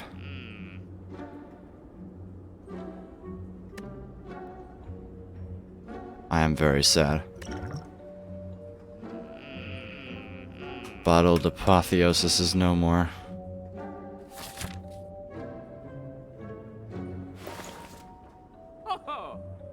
Do we take a foresight? No, no, no, no. Don't need a potion, I don't... This, you know... We might trade out a black potion for a strength potion? I'm not sure. What are we removing? A strike? Strike plus? Is this finesse worse than a defend?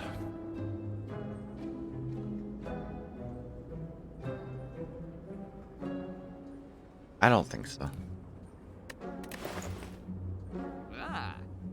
Do we take a power potion, though? No, we don't really need scaling. No. Foresight allows us to scry 3 at the start of our turn. It is a pretty good power. Scry 4 when it's upgraded. we're trying to not have bad turns. We don't want to brick. Right? And there are certain turns where we can definitely brick. Foresight doesn't really solve that. Like another scroll would solve that. Also, do we buy a waffle? Like it heals us, what, 25? It's actually not bad. I don't know if we can get through that without dying. That seems very overzealous.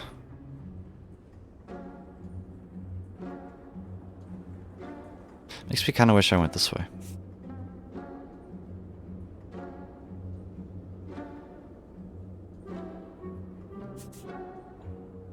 So we either take 1 elite or we take 3 elites.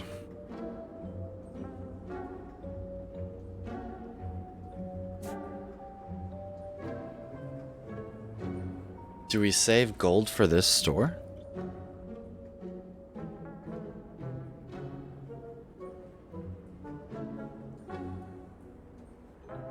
Is that something we do? I'm not really sure.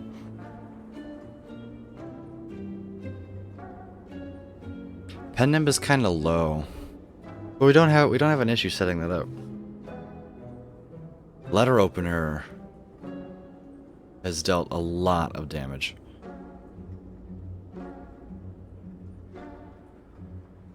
We do have calipers. That's, whoop-de-doo.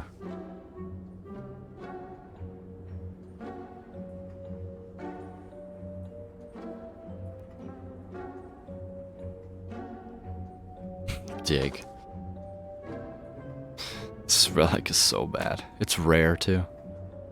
This could have been Fossilized Helix, but no, I had to be frickin' shovel.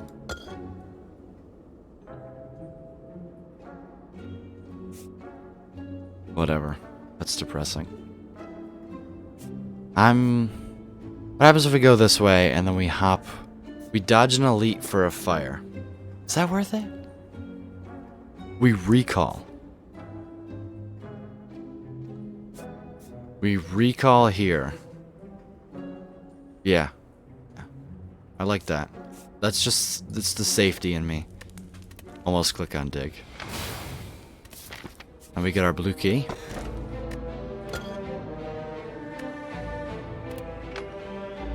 Tomorrow is certainly interesting.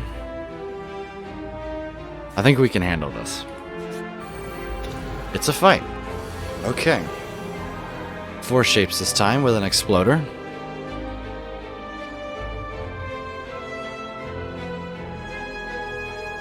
Only being attacked for 8. Man, these cards suck.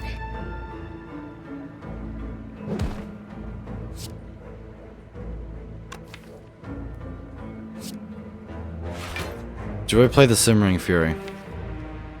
Is it possible to brick? With 8 cards? No.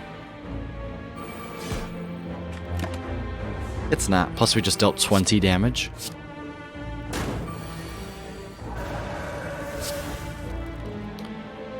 Well, we kind of bricked.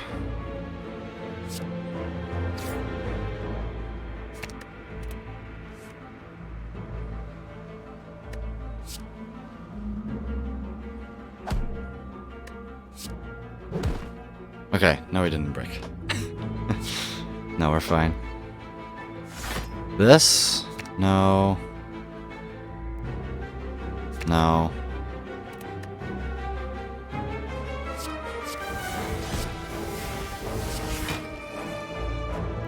Well, that's unfortunate. Well, that's a teachable moment. Don't play our miracles before your apotheosis. It just kills that. Do we need to play this? No, this is fine for next turn.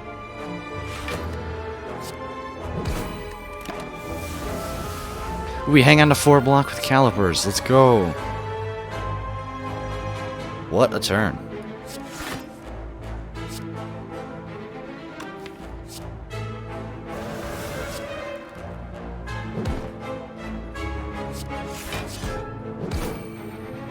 Pendulum's gonna be on 9. That's pretty good.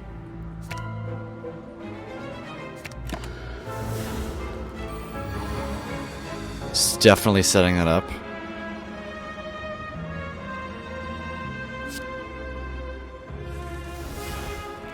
Okay.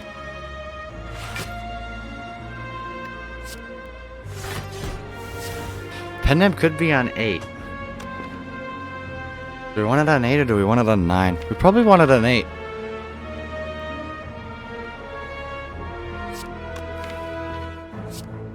Yeah, we want it on 8.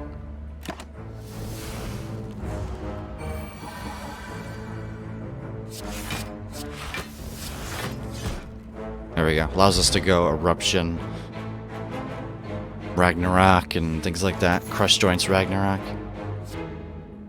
Definitely don't think we take this. It just clogs our hand. We're kind of running into a little bit of hand issues. If we needed damage, I might take it, but I don't think we take any of these. Alright, Giant Head. This fight should be comically easy.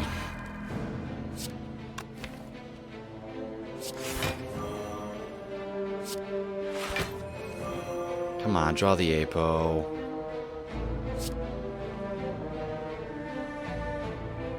We also have 4 energy. Keep that in mind. How many miracles do we play? It's worth it to play...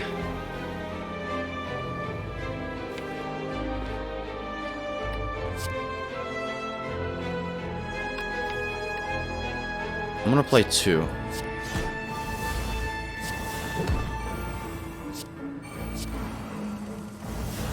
Didn't draw the Apo. Also, we do this. Right, we're gonna enter Wrath next turn. We're going to meditate back the Sanctity. Actually, do we meditate back the Simmering Fury? Maybe. Well, no, this card draw is what we need. Get rid of everything. We're now angry. Now we do this. Oh, I thought we don't have our Ragnarok. Can we get to it? Maybe.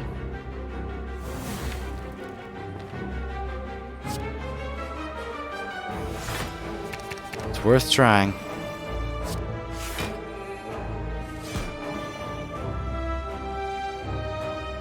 Now, let's just do this.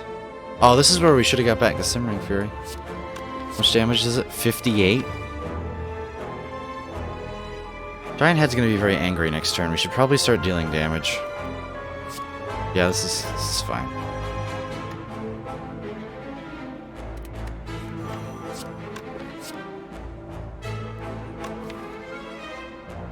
Let's do this.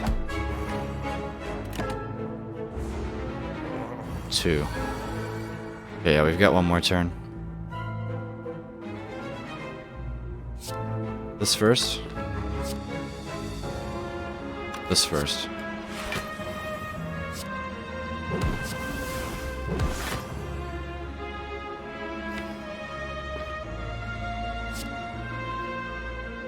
Ooh, we're gonna be one off.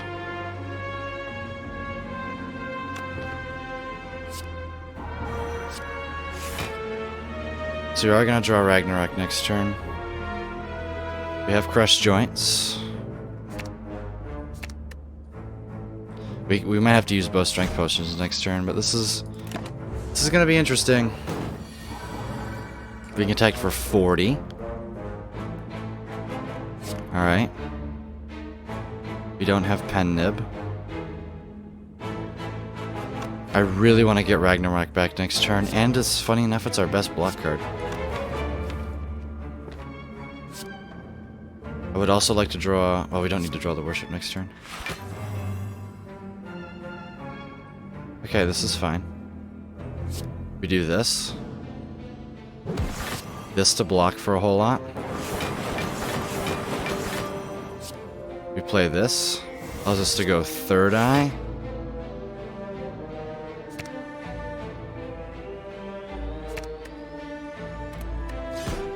And then Meditate. We put Ragnarok, Crushed Joints on the draw pile, and we're gonna go Divinity next turn. How much damage is this? 31 times 6? We don't even have a Pen Nib, mind you.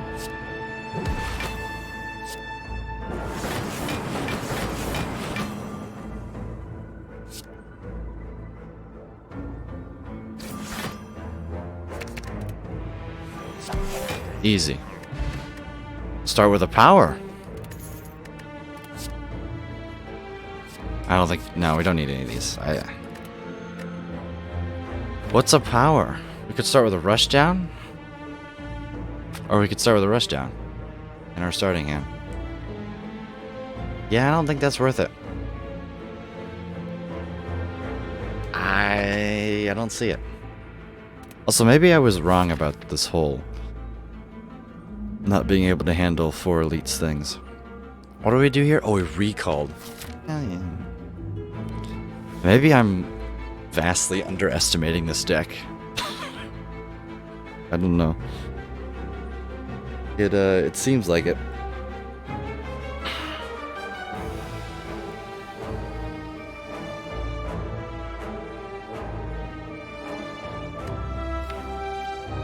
Just trying to think. No, it's not really worth it.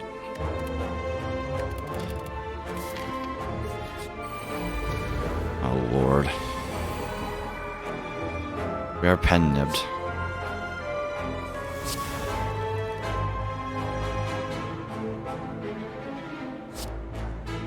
Kinda just wanna...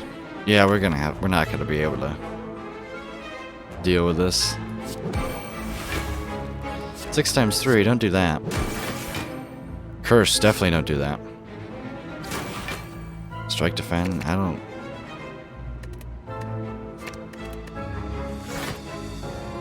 Nine. I'll waste a miracle here. See what we got. Ragnarok, defend plus Empty Fist. I kind of like all those. Perfect.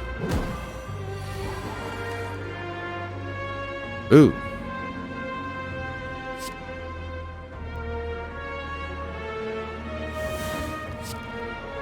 I think you know what's about to happen here.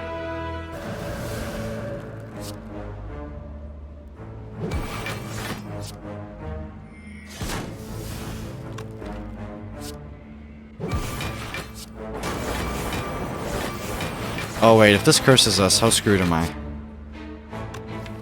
Oh, you're kidding me. That was a misplay. Should have... Well, no. Should have held on to this. So strength's gonna bring this up to 27.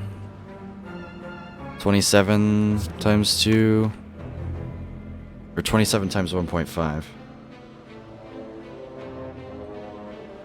Is 40.5. That's not enough. Do we have a letter opener proc? No. Well, that's just... crummy.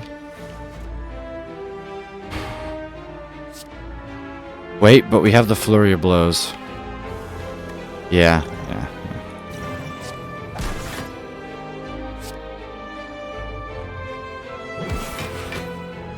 Oh.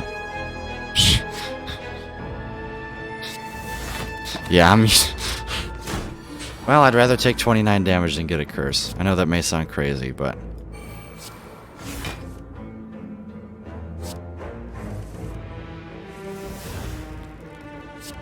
You're just dead here.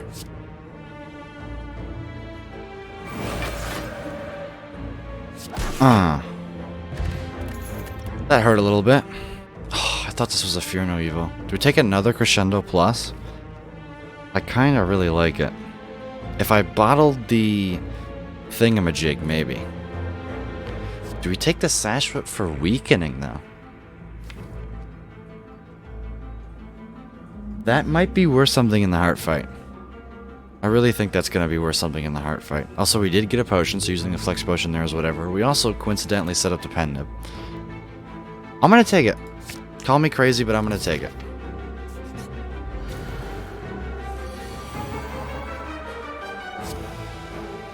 This is why I wish pen nib was on 8 instead of 9, but you know what? It's good enough. Hang on, is it worth more damage to do the crushed joints first? There's no way, right? Oh, shoot. Pull out my calculator here.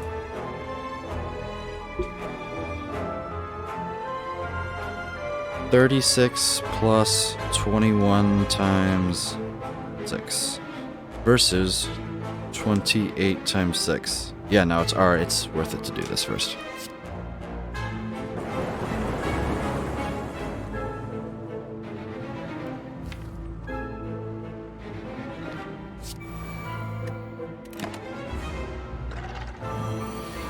Okay, we got lucky. It's only attacking us for basically none.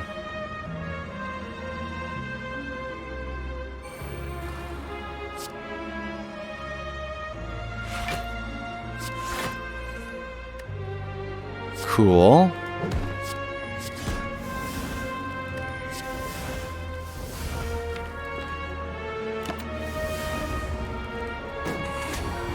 Now it gets buffed. Now we do this.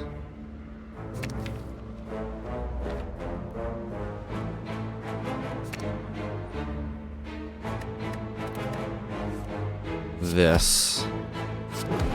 And this.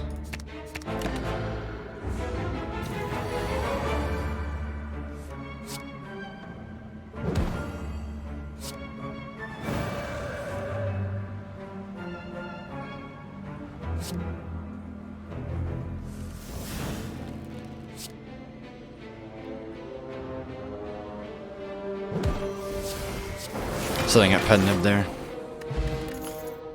Oh! Yeah, we're resting before this fight, so. Alright, Reptomancer, what you got? Crazy snake lady. She could attack us for 100 on turn 2, and I'm kinda scared. Okay. Third eye inner piece.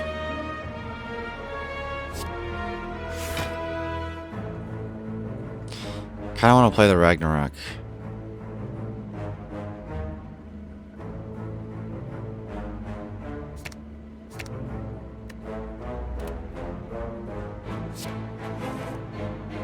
Ooh.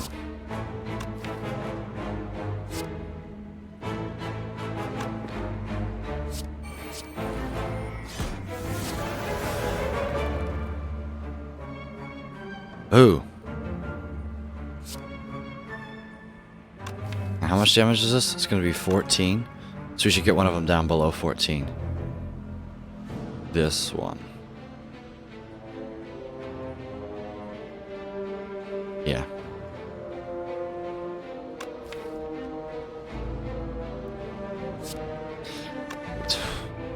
Unless we play both miracles this turn, we miss out on the apotheosis.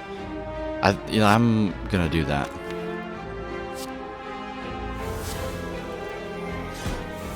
I'm willing to do this. Well, actually, it's below 21. Since... What am I talking about? What am I talking about? Yeah, I know.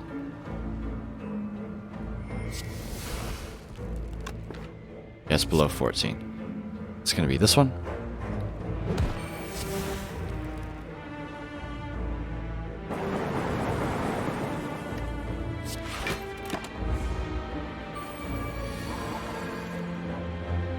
Oh shit. This is something I didn't consider?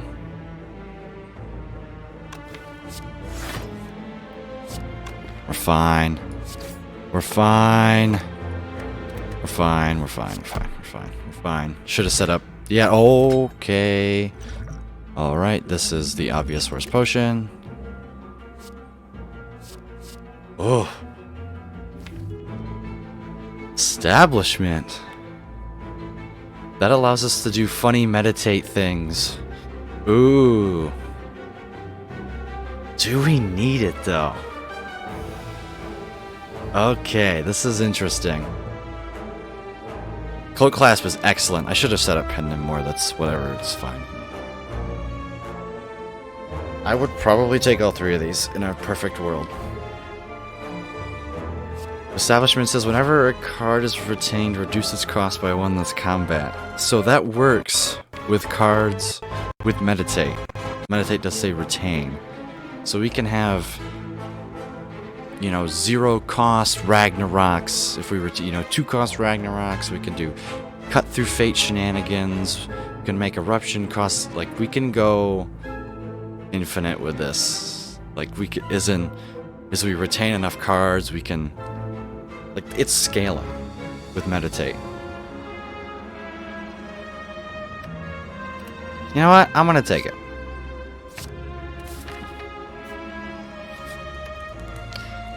We are gonna rest, seeing as we're gonna go to a double boss fight. Don't need any of these. Alright. Here we go.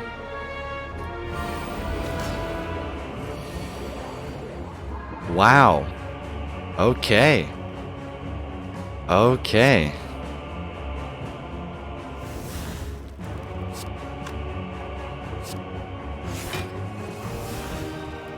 Well, that's kind of unfortunate. It's fine, we only lose out on 1 energy. Like, yeah, that was rough. Maybe we should have played the Cut Through Fate first.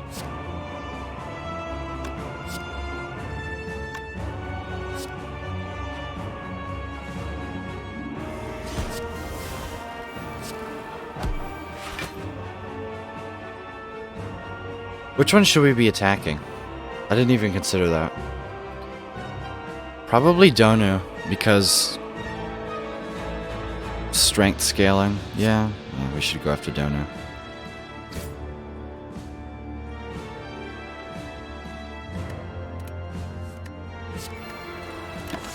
Cloak class coming in clutch with our miracles. Now it's 15 times 2. And what is this hand? What am I supposed to do with this?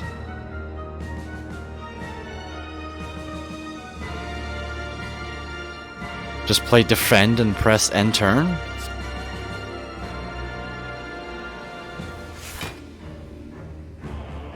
Do I play worship? No, we hang on to worship. Yeah, I just have to press end turn here. Well, that's kind of sucky. Okay, here we go. This is a turn. Also, look. Gets cheaper.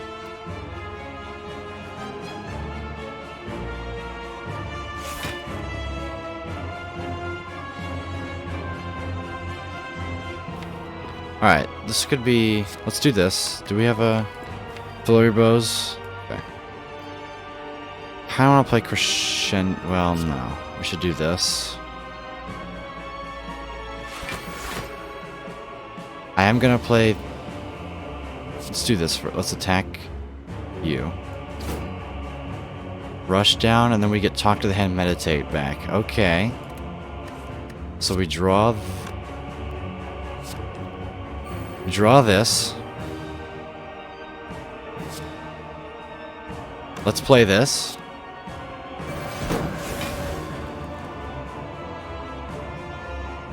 Just get rid of you. You're kind of useless. Actually, we play this turn. So we can what are we meditating back? Ragnarok? Or is it just Eruption Empty Fist? Maybe it's Vigilance Eruption. Instead of Ragnarok. Yeah, is it just Vigilance Eruption? I think so. So let's do this.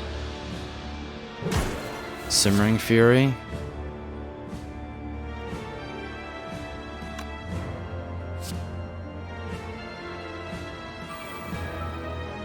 Meditate.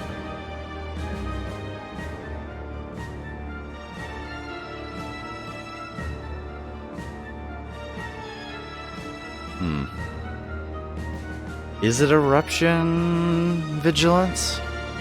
I think it's Eruption Empty Fist. Yeah. We're blocking now. This is good. We're setting it up.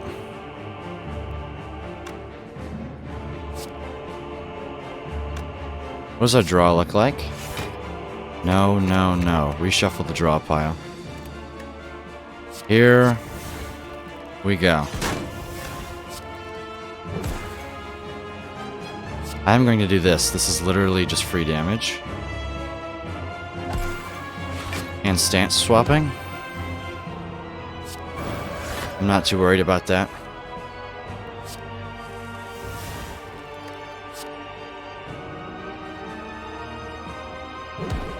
I want to get to a Ragnarok next turn.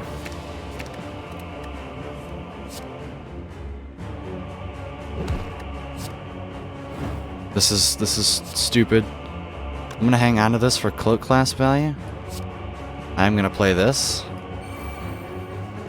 I'm gonna strike. I'm going to Inner Peace. I'm gonna play this again. And we're gonna meditate. What do we get back? Crash, let's do this and this. I think you guys see where I'm going here. Yeah, yeah. We don't play it yet.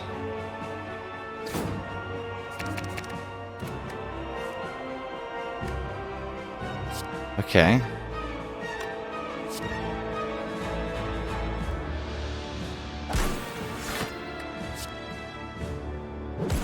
Now.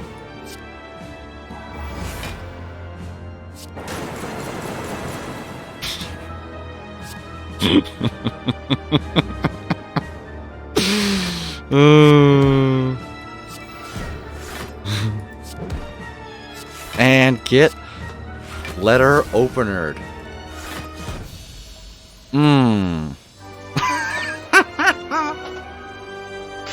Okay. Yeah, once we're set up, we're pretty strong. Alright, this is... We just need to make it through this. That was good. That was good.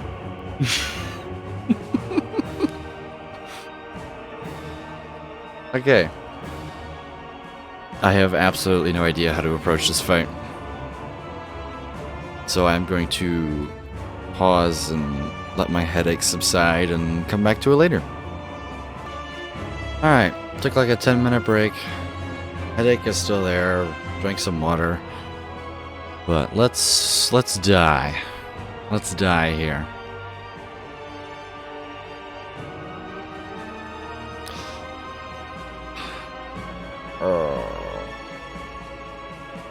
This is one of those fights where I just want to like abandon run and just say, yep, I lost it.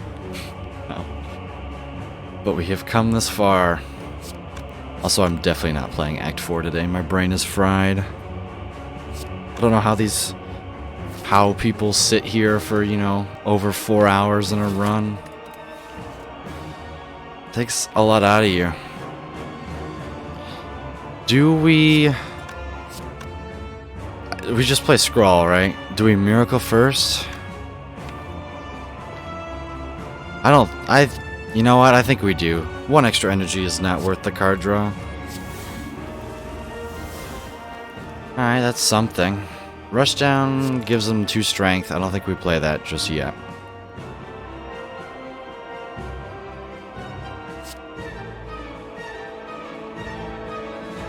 Let's kill a cultist here. So we could go Crush Joints, Eruption, Talk to the Hand, Defend, Meditate. How much is that? So that's going to be... I mean, you're not attacking, so we just need to block for 16. We go Talk to the Hand first. It'll be... We could also play Third Eye and Weaken. This is where the Sash Whip might actually come in handy. If we weaken, that goes down to 12.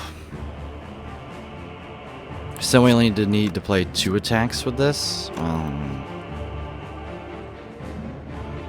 There's a line here. I just don't know what it is.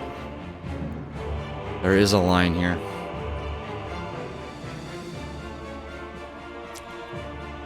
Could even play Rushdown.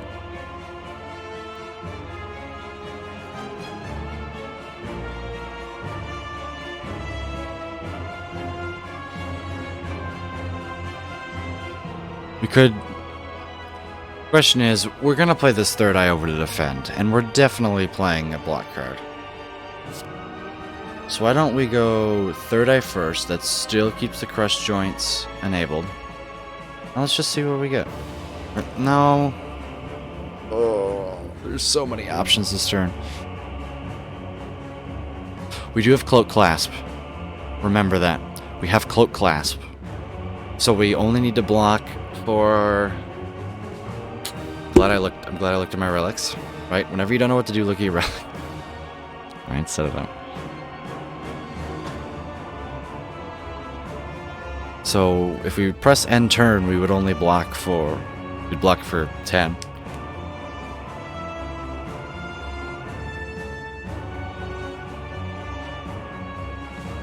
We're always going to play this Crush Joints. We don't need to worry about Talk to the Hand order because of Cloak Clasp. If we do this, let's just play Eruption so we can play more attacks. Right, we're going to end the turn and meditate.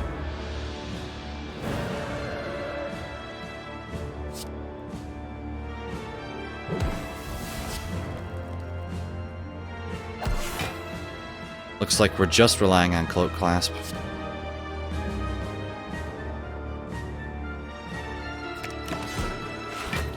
That's fine. Take 8. Okay, now we're gonna do some work here. This is 100% worth it.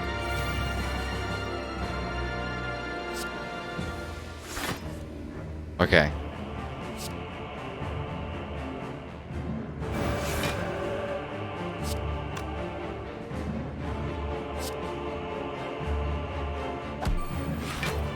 We have to play this Vigilance instead of the Simmering Fury. It's a bit unfortunate, but take 6. Now we're being... Oh my god, this hand sucks. Might have to use a potion here. For what? Sash Whip?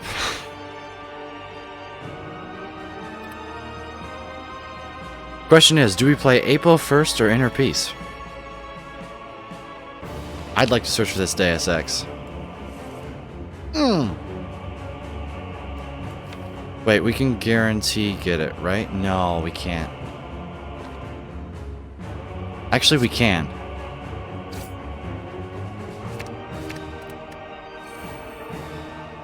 We can guarantee get it. Kill this. Draw the Deus Ex. Play this.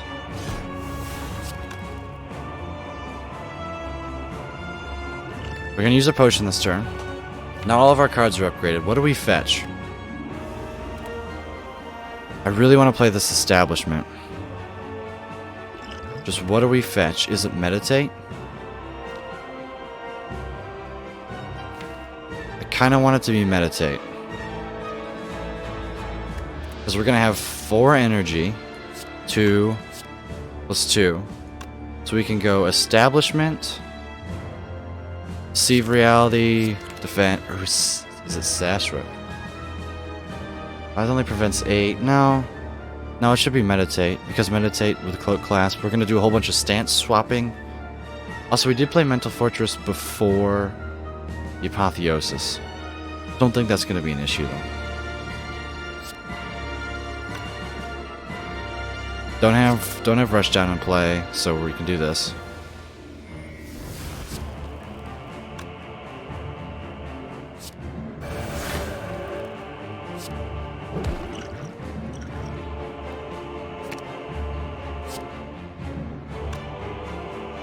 One, 2, 3,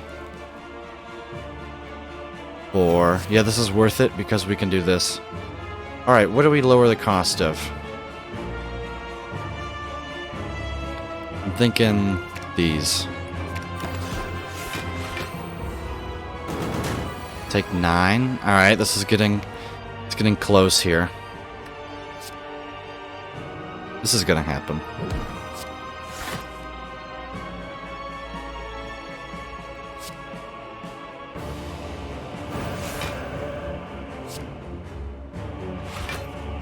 Oh, I should have played this first. This is fine, actually. Just get rid of that.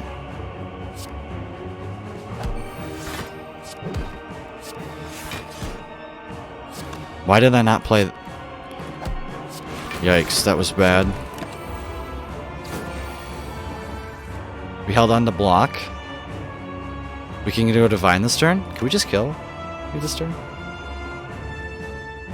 What's next turn? Ooh, okay. Yeah.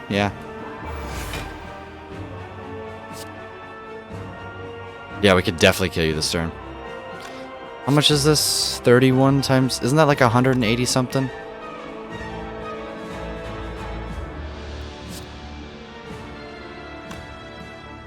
I'm just trying to think, is there a way that we can kill this... There's no way we can kill this phase without proccing Pen Nib.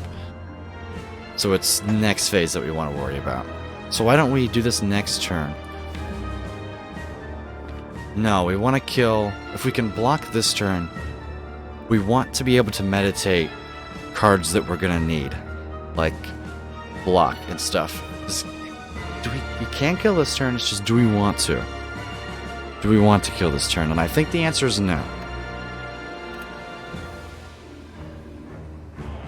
So let's play this. Because we have enough block. We're just going to kill this turn.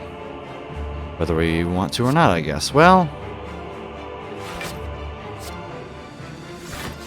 No. Yeah, no, we want to kill next turn. We can do that, right? Yes? Actually...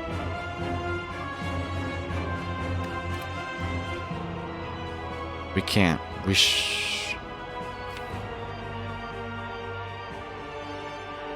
Yeah, we can't kill next turn.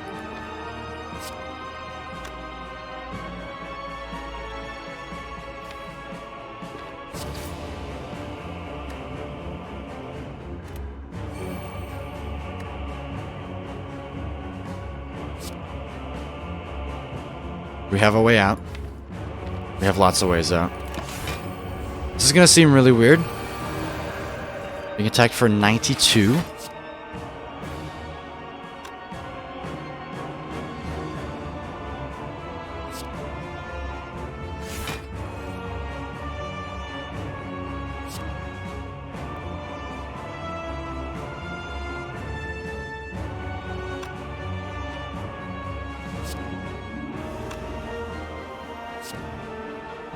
$28 times 6.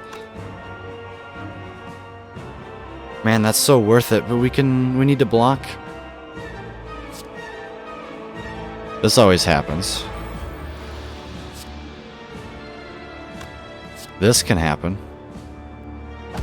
That's a lot of damage. We can undo this. Hey, look, that's alright. Yeah.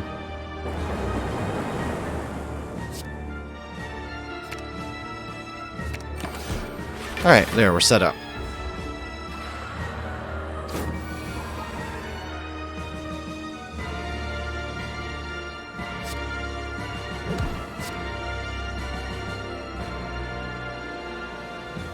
Are we dead? Unless we roll the dice? What?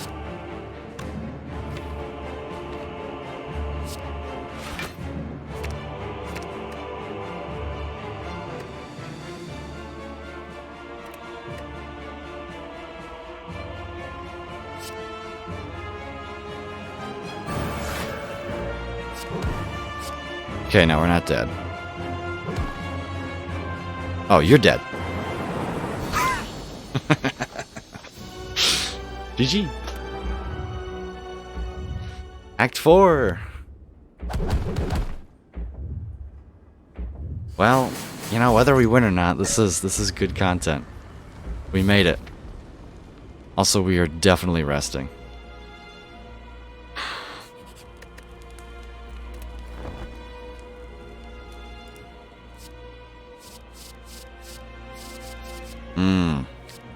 Makes you want to remove this Sash Whip. How much damage does it deal? 10?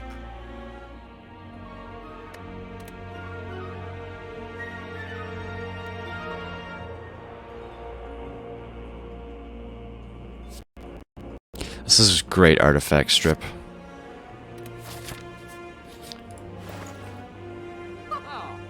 Ooh. Ooh. It's Ori, right? Ori duplication potion? Is it? Can we buy Ori double duplication potion? What do we duplicate? Just rush down? Mental Fortress? Yeah, that's what we do. We just duplicate Mental Fortress. Let's click on this Ori though. It's... What are we looking for? More scrolls, more... Oh, it's also plus 10 max HP too. Yeah.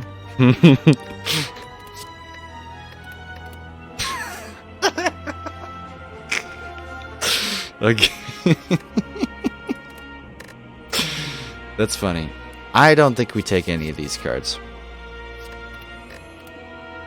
I think we take this card. Do we need another Ragnarok? It's unupgraded. I don't know whether we take another Flurry of Blows or Tranquility. Because, you know, stupid, silly me kind of wasted the Talk to the Hand on a Cultist. Like, I didn't even think about it. This hasn't ended up mattering at all because we survived the fight.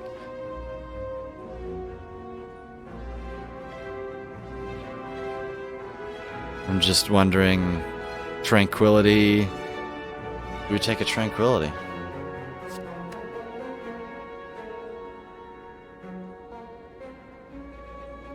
I don't think so. I don't think we need another Ragnarok either. We take an empty body. Ooh, maybe. Doesn't draw cards. I take an empty mind. And then this is... okay. That was plus 10 max HP? Did we take a card? I don't remember. Oh, we took a mental... we took a... mental fortress, that's right. Alright. Duplication potion.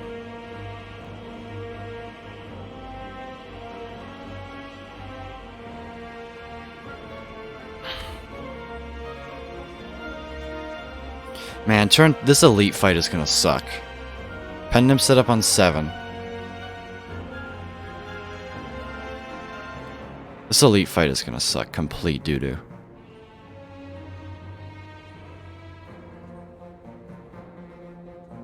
Is it duplication potion? Power potion?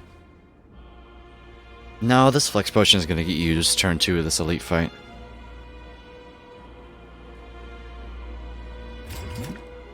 We buy that. We might have to use it in the elite fight. Should have bought the more expensive one. Anything else? No, no, no. No. You know what? Hang on. Do we buy double dupe pot? You know,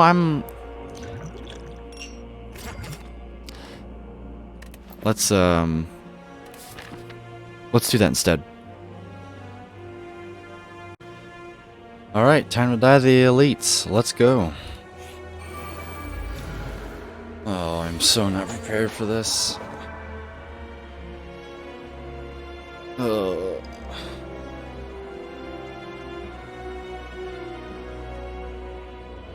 Okay, so next turn we're gonna be attacked for... what's the attack pattern here? Then we're gonna get skewered next turn.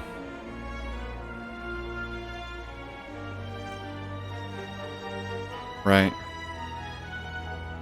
Every 3 turns starting with turn 2. Yeah. And then next turn we're gonna have 2 burns. So no, we can't dodge the burns. I'm just wondering if we play Wave of the Hand here. We can't proc the Sash Whip.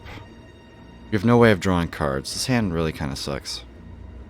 I think we do... maybe it's Wave of the Hand, Rush down, Third Eye, Meditate back, Wave of the Hand?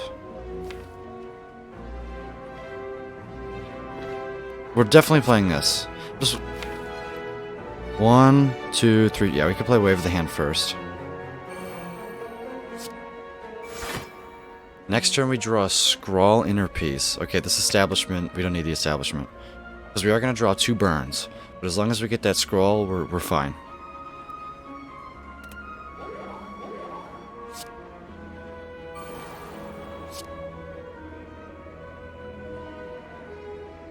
Let's go Wave of the Hand. And we play a weak because of Cloak Clasp. Perfect, we take no damage. Alright, now we're staring at the face of 61. This is going to be an obvious Wave of the Hand. Finesse. Inner Piece. Miracle.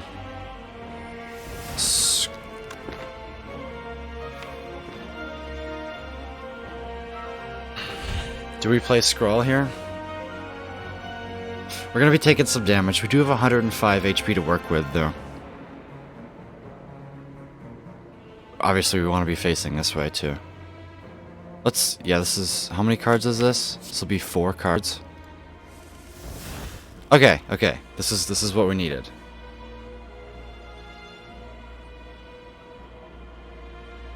So if we go... Mental Fortress... Empty Fist... Now, Flurry of Blows... Oh god. We only have 4 energy to work with here. Right? We're gonna be attacked for 8 bajillion damage next turn, but we should be able to turn around. Yeah. This. this. This first to set up pen nib. Yeah, this is... yeah. We're gonna have to pop a pen nib here. It gains extra block. Go here.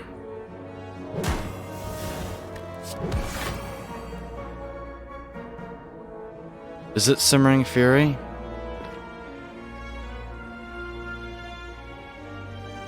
No. Oh, that kind of sucks. I don't want either. I'd rather draw a Worship and just get rid of it. Does Cloak Clasp happen before the burns or after the burns? Before the burns, okay. Ouch. We're fine though. This hand certainly sucks. Is it Dupe Pot? How much damage is this again? 14 times 6 times 2? It's 168. I think that's gonna be... I don't know, this is happening though. For some block.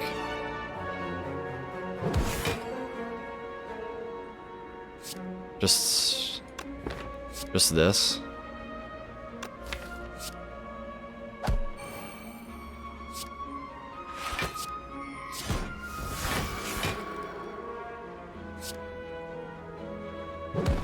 Okay. Taking 11. Wow, this hand really sucks. This fight is going very rough. Defend. Sanctity draws Apotheosis. About frickin' time. I'm not worried about this.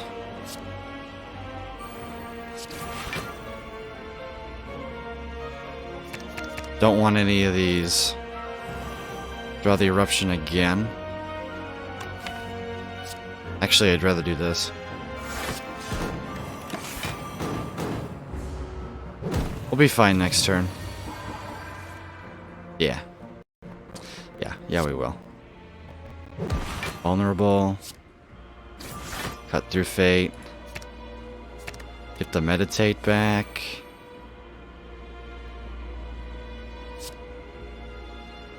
So that's going to be 9 times 4, that's 36.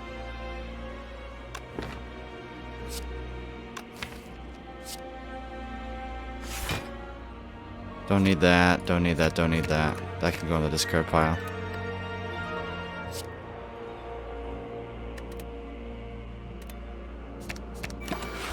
Yeah, that's the end of the fight. Okay.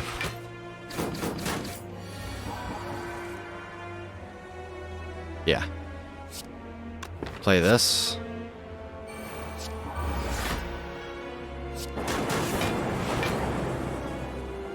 1 HP.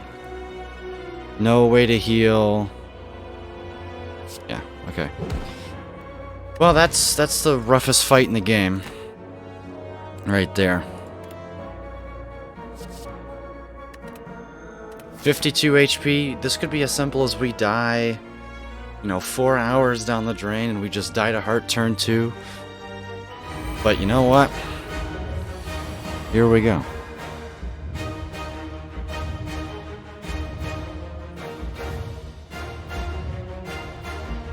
Okay. We've got Wave of the Hand here to extend the week.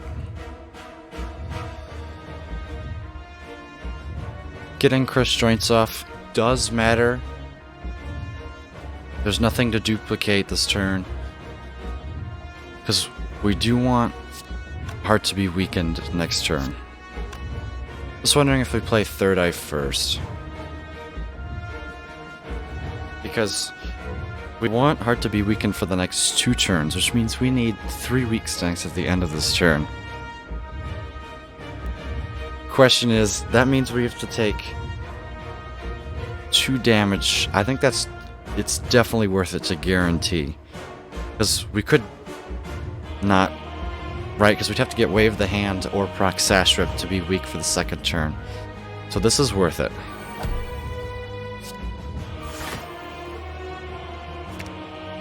Good. Good. Okay. Just play our whole hand here, right?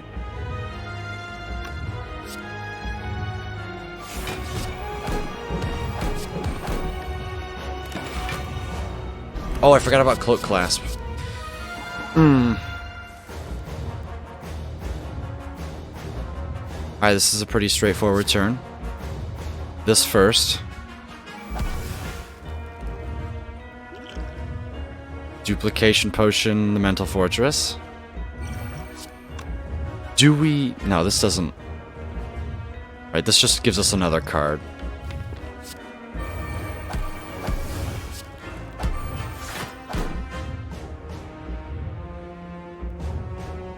So we're gonna be on... Oh no. Our deck's too slow. We're gonna be on 4 health.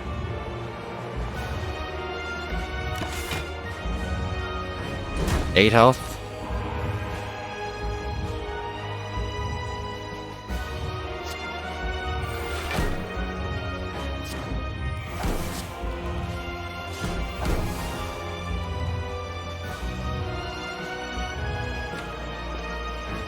We have to block for 30 damage. We get there. Just, do we talk to the hand? No, we dupe another Mental Fortress or something. We hang on to this.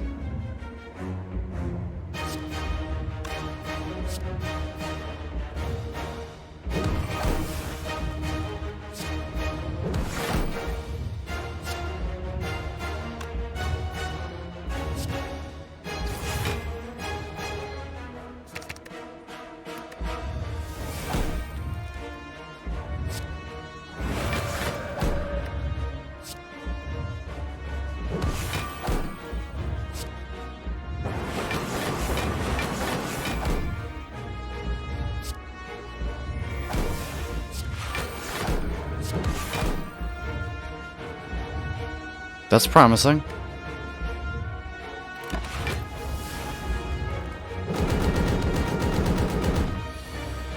Calipers value here?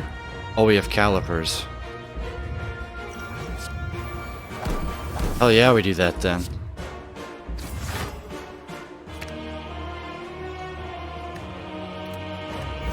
We do this just for the block.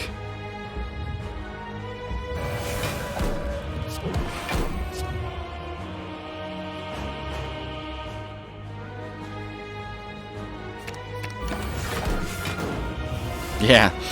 Yeah. Calipers is gonna carry us here. I think we got this. I just have to not screw this up. This is 60. We can easily do that. Rush down first. We can go divine this turn, but we need some cards in our hand. I'm just gonna play this, we're gonna have the energy too.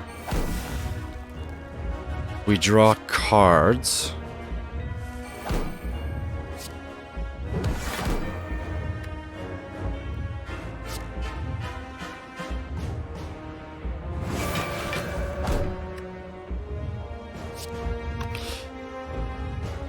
No reason in Crush joining, so we just let's do this.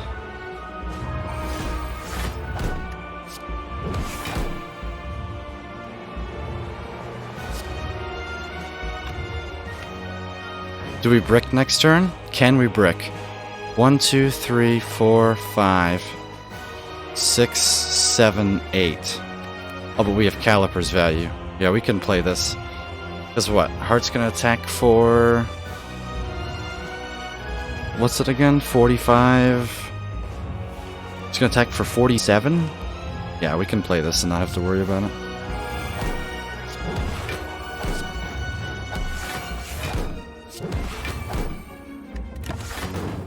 Yeah, Calipers is coming in clutch.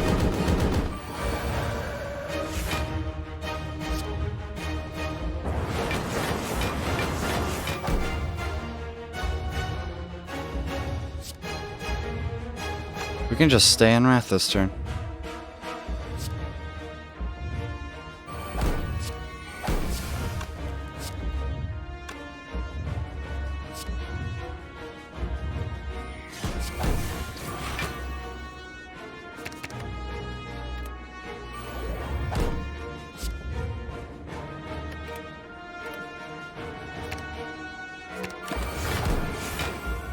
No reason to, though. We got it! We got it. Don't really have to think here anymore.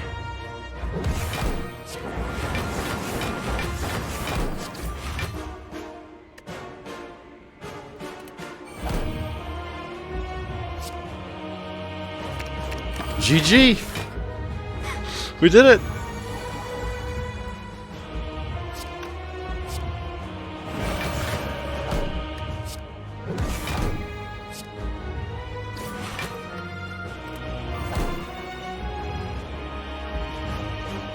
Get out of here, Heart. Get absolutely wrecked. GG! Aw. I don't get my victory music. Da-na-na. Maybe I'll add it in post-production. Aw. That is kind of sad. Yeah, I'll add it in post-production. GG! We did it! I'm now 2-0 on Watcher Over-Explained runs. I think I actually have like a 3 streak on Watcher now. Maybe I'll have to check. 4 hours and 6 minutes. 8 HP. Singing Bowl MVP. Singing Bowl MVP. Even set the pen nib up for the next round. We did it! Oh. Wow. I hope you guys learned something. I really hope this was informative. The last one of these did really well. I don't know if this was gonna... I don't really care. I had fun. I didn't think we were gonna be able to do it. That is 2-0. Also, credits to all these people who made the mods. Forgotten Arbiter, OJB, all the peoples. Shout out to Red Beardy McGee for helping me find all these mods and his Discord. Shout out to George for getting me into this game. Shout out to Life Coach for being absolutely amazing at this game. Frickin' Merle, Paparazzo. Check them all out. Maybe I'll leave links in descriptions. And this game is awesome. But we did it. So I'm gonna let the song, like, we can take a look at this run and sort of analyze it. Maybe I'll go back and see all the mistakes that I made. Because as soon as, you know, if I were to sit down for 4 hours and watch this video, I would be able to point out there's so many mistakes I made. Not setting up pen nib intentionally, not managing, you know, I don't know, not managing things properly, not picking up, you know, not estimating how strong we were in Act 2. I didn't need the worship, but it did save us a couple of times. Let's take a look at our run history. 18 relics, 3 rares. We did pretty good in the relics fronts. Our deck though, 31 cards. It was a bit chonky. Let's see, what cards did we really not need? Didn't really need you. You didn't do much. This Crescendo, clutch Crescendo. And I was watching back the footage. I probably should have picked up another Flurry of Blows in the Act 4 shop. Because what, you know, there was different recording between, you know, the elite fight in the heart and the store. So when I saved and quit, I didn't actually enter the floor yet, so I had to remember which cards I picked, and I almost really wanted to say, you know, upon reviewing the footage, I picked up another Flurry of Blows, but that felt cheaty, and we didn't need it. But as soon as this deck got set up, we were good to go. We didn't even play Establishment in the heart fight. I thought it was going to be key. I thought we were going to, you know, stance swapping to victory. And we did. We ended up double Mental Fortressing Plus for 24 block and then leaning on Calipers. Don't think Calipers was necessary. It ended up you know, it retained 339 block, all of which mostly was in the hard fight. I don't think it was necessary, but it definitely allowed us to play more aggressively. The meditate pickup was huge, Ragnarok obviously being our main damage dealing source, and that's how you can use Ragnarok to win. You know, that was our main, right? You play it, and then you find a way to get it back faster with your scrolls, scries, and meditates. Those are great card manipulation tools that are really unique to the Watcher class. And yeah, let's see wins and losses on the Watcher.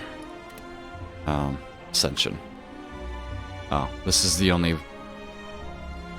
one it shows. RIP. Oh, on this computer, that's right, since this is a new computer. But GG, we did it! We did it! If you want to see another one of these, let me know in the comments below. Once again, shout out to all the amazing people. Freaking Mega Crit for making such a game. Yeah, do I even have... Yeah, that's it. Abandoned on floor 0, slain on floor 1, slain on floor 1, and then victory. Yeah, I just gave up on both these runs. And then we did it! Anyways, that's gonna do it for me. Messy hair plays here. Hope y'all enjoyed. Let me know if you want to see another one, like I said.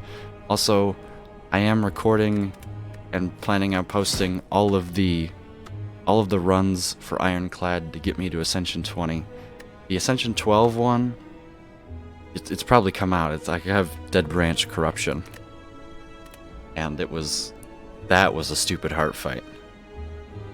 But yeah, I know Spire is pretty much the main content on the YouTube right now, but YouTube is a do whatever I want, whenever I want, and I know nobody's listening to this, but you know, YouTube is just, I just do it for fun. You know, I like sitting down and I like recording myself playing video games.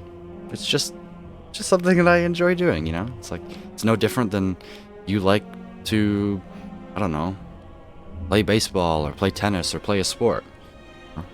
I like to go bowling. It's no different than that. This is a hobby, and it's fun. But if you'd like to see more of this, let me know. That's gonna do it for me. Hopefully you learned some things, and we'll catch you in the next video. Goodbye!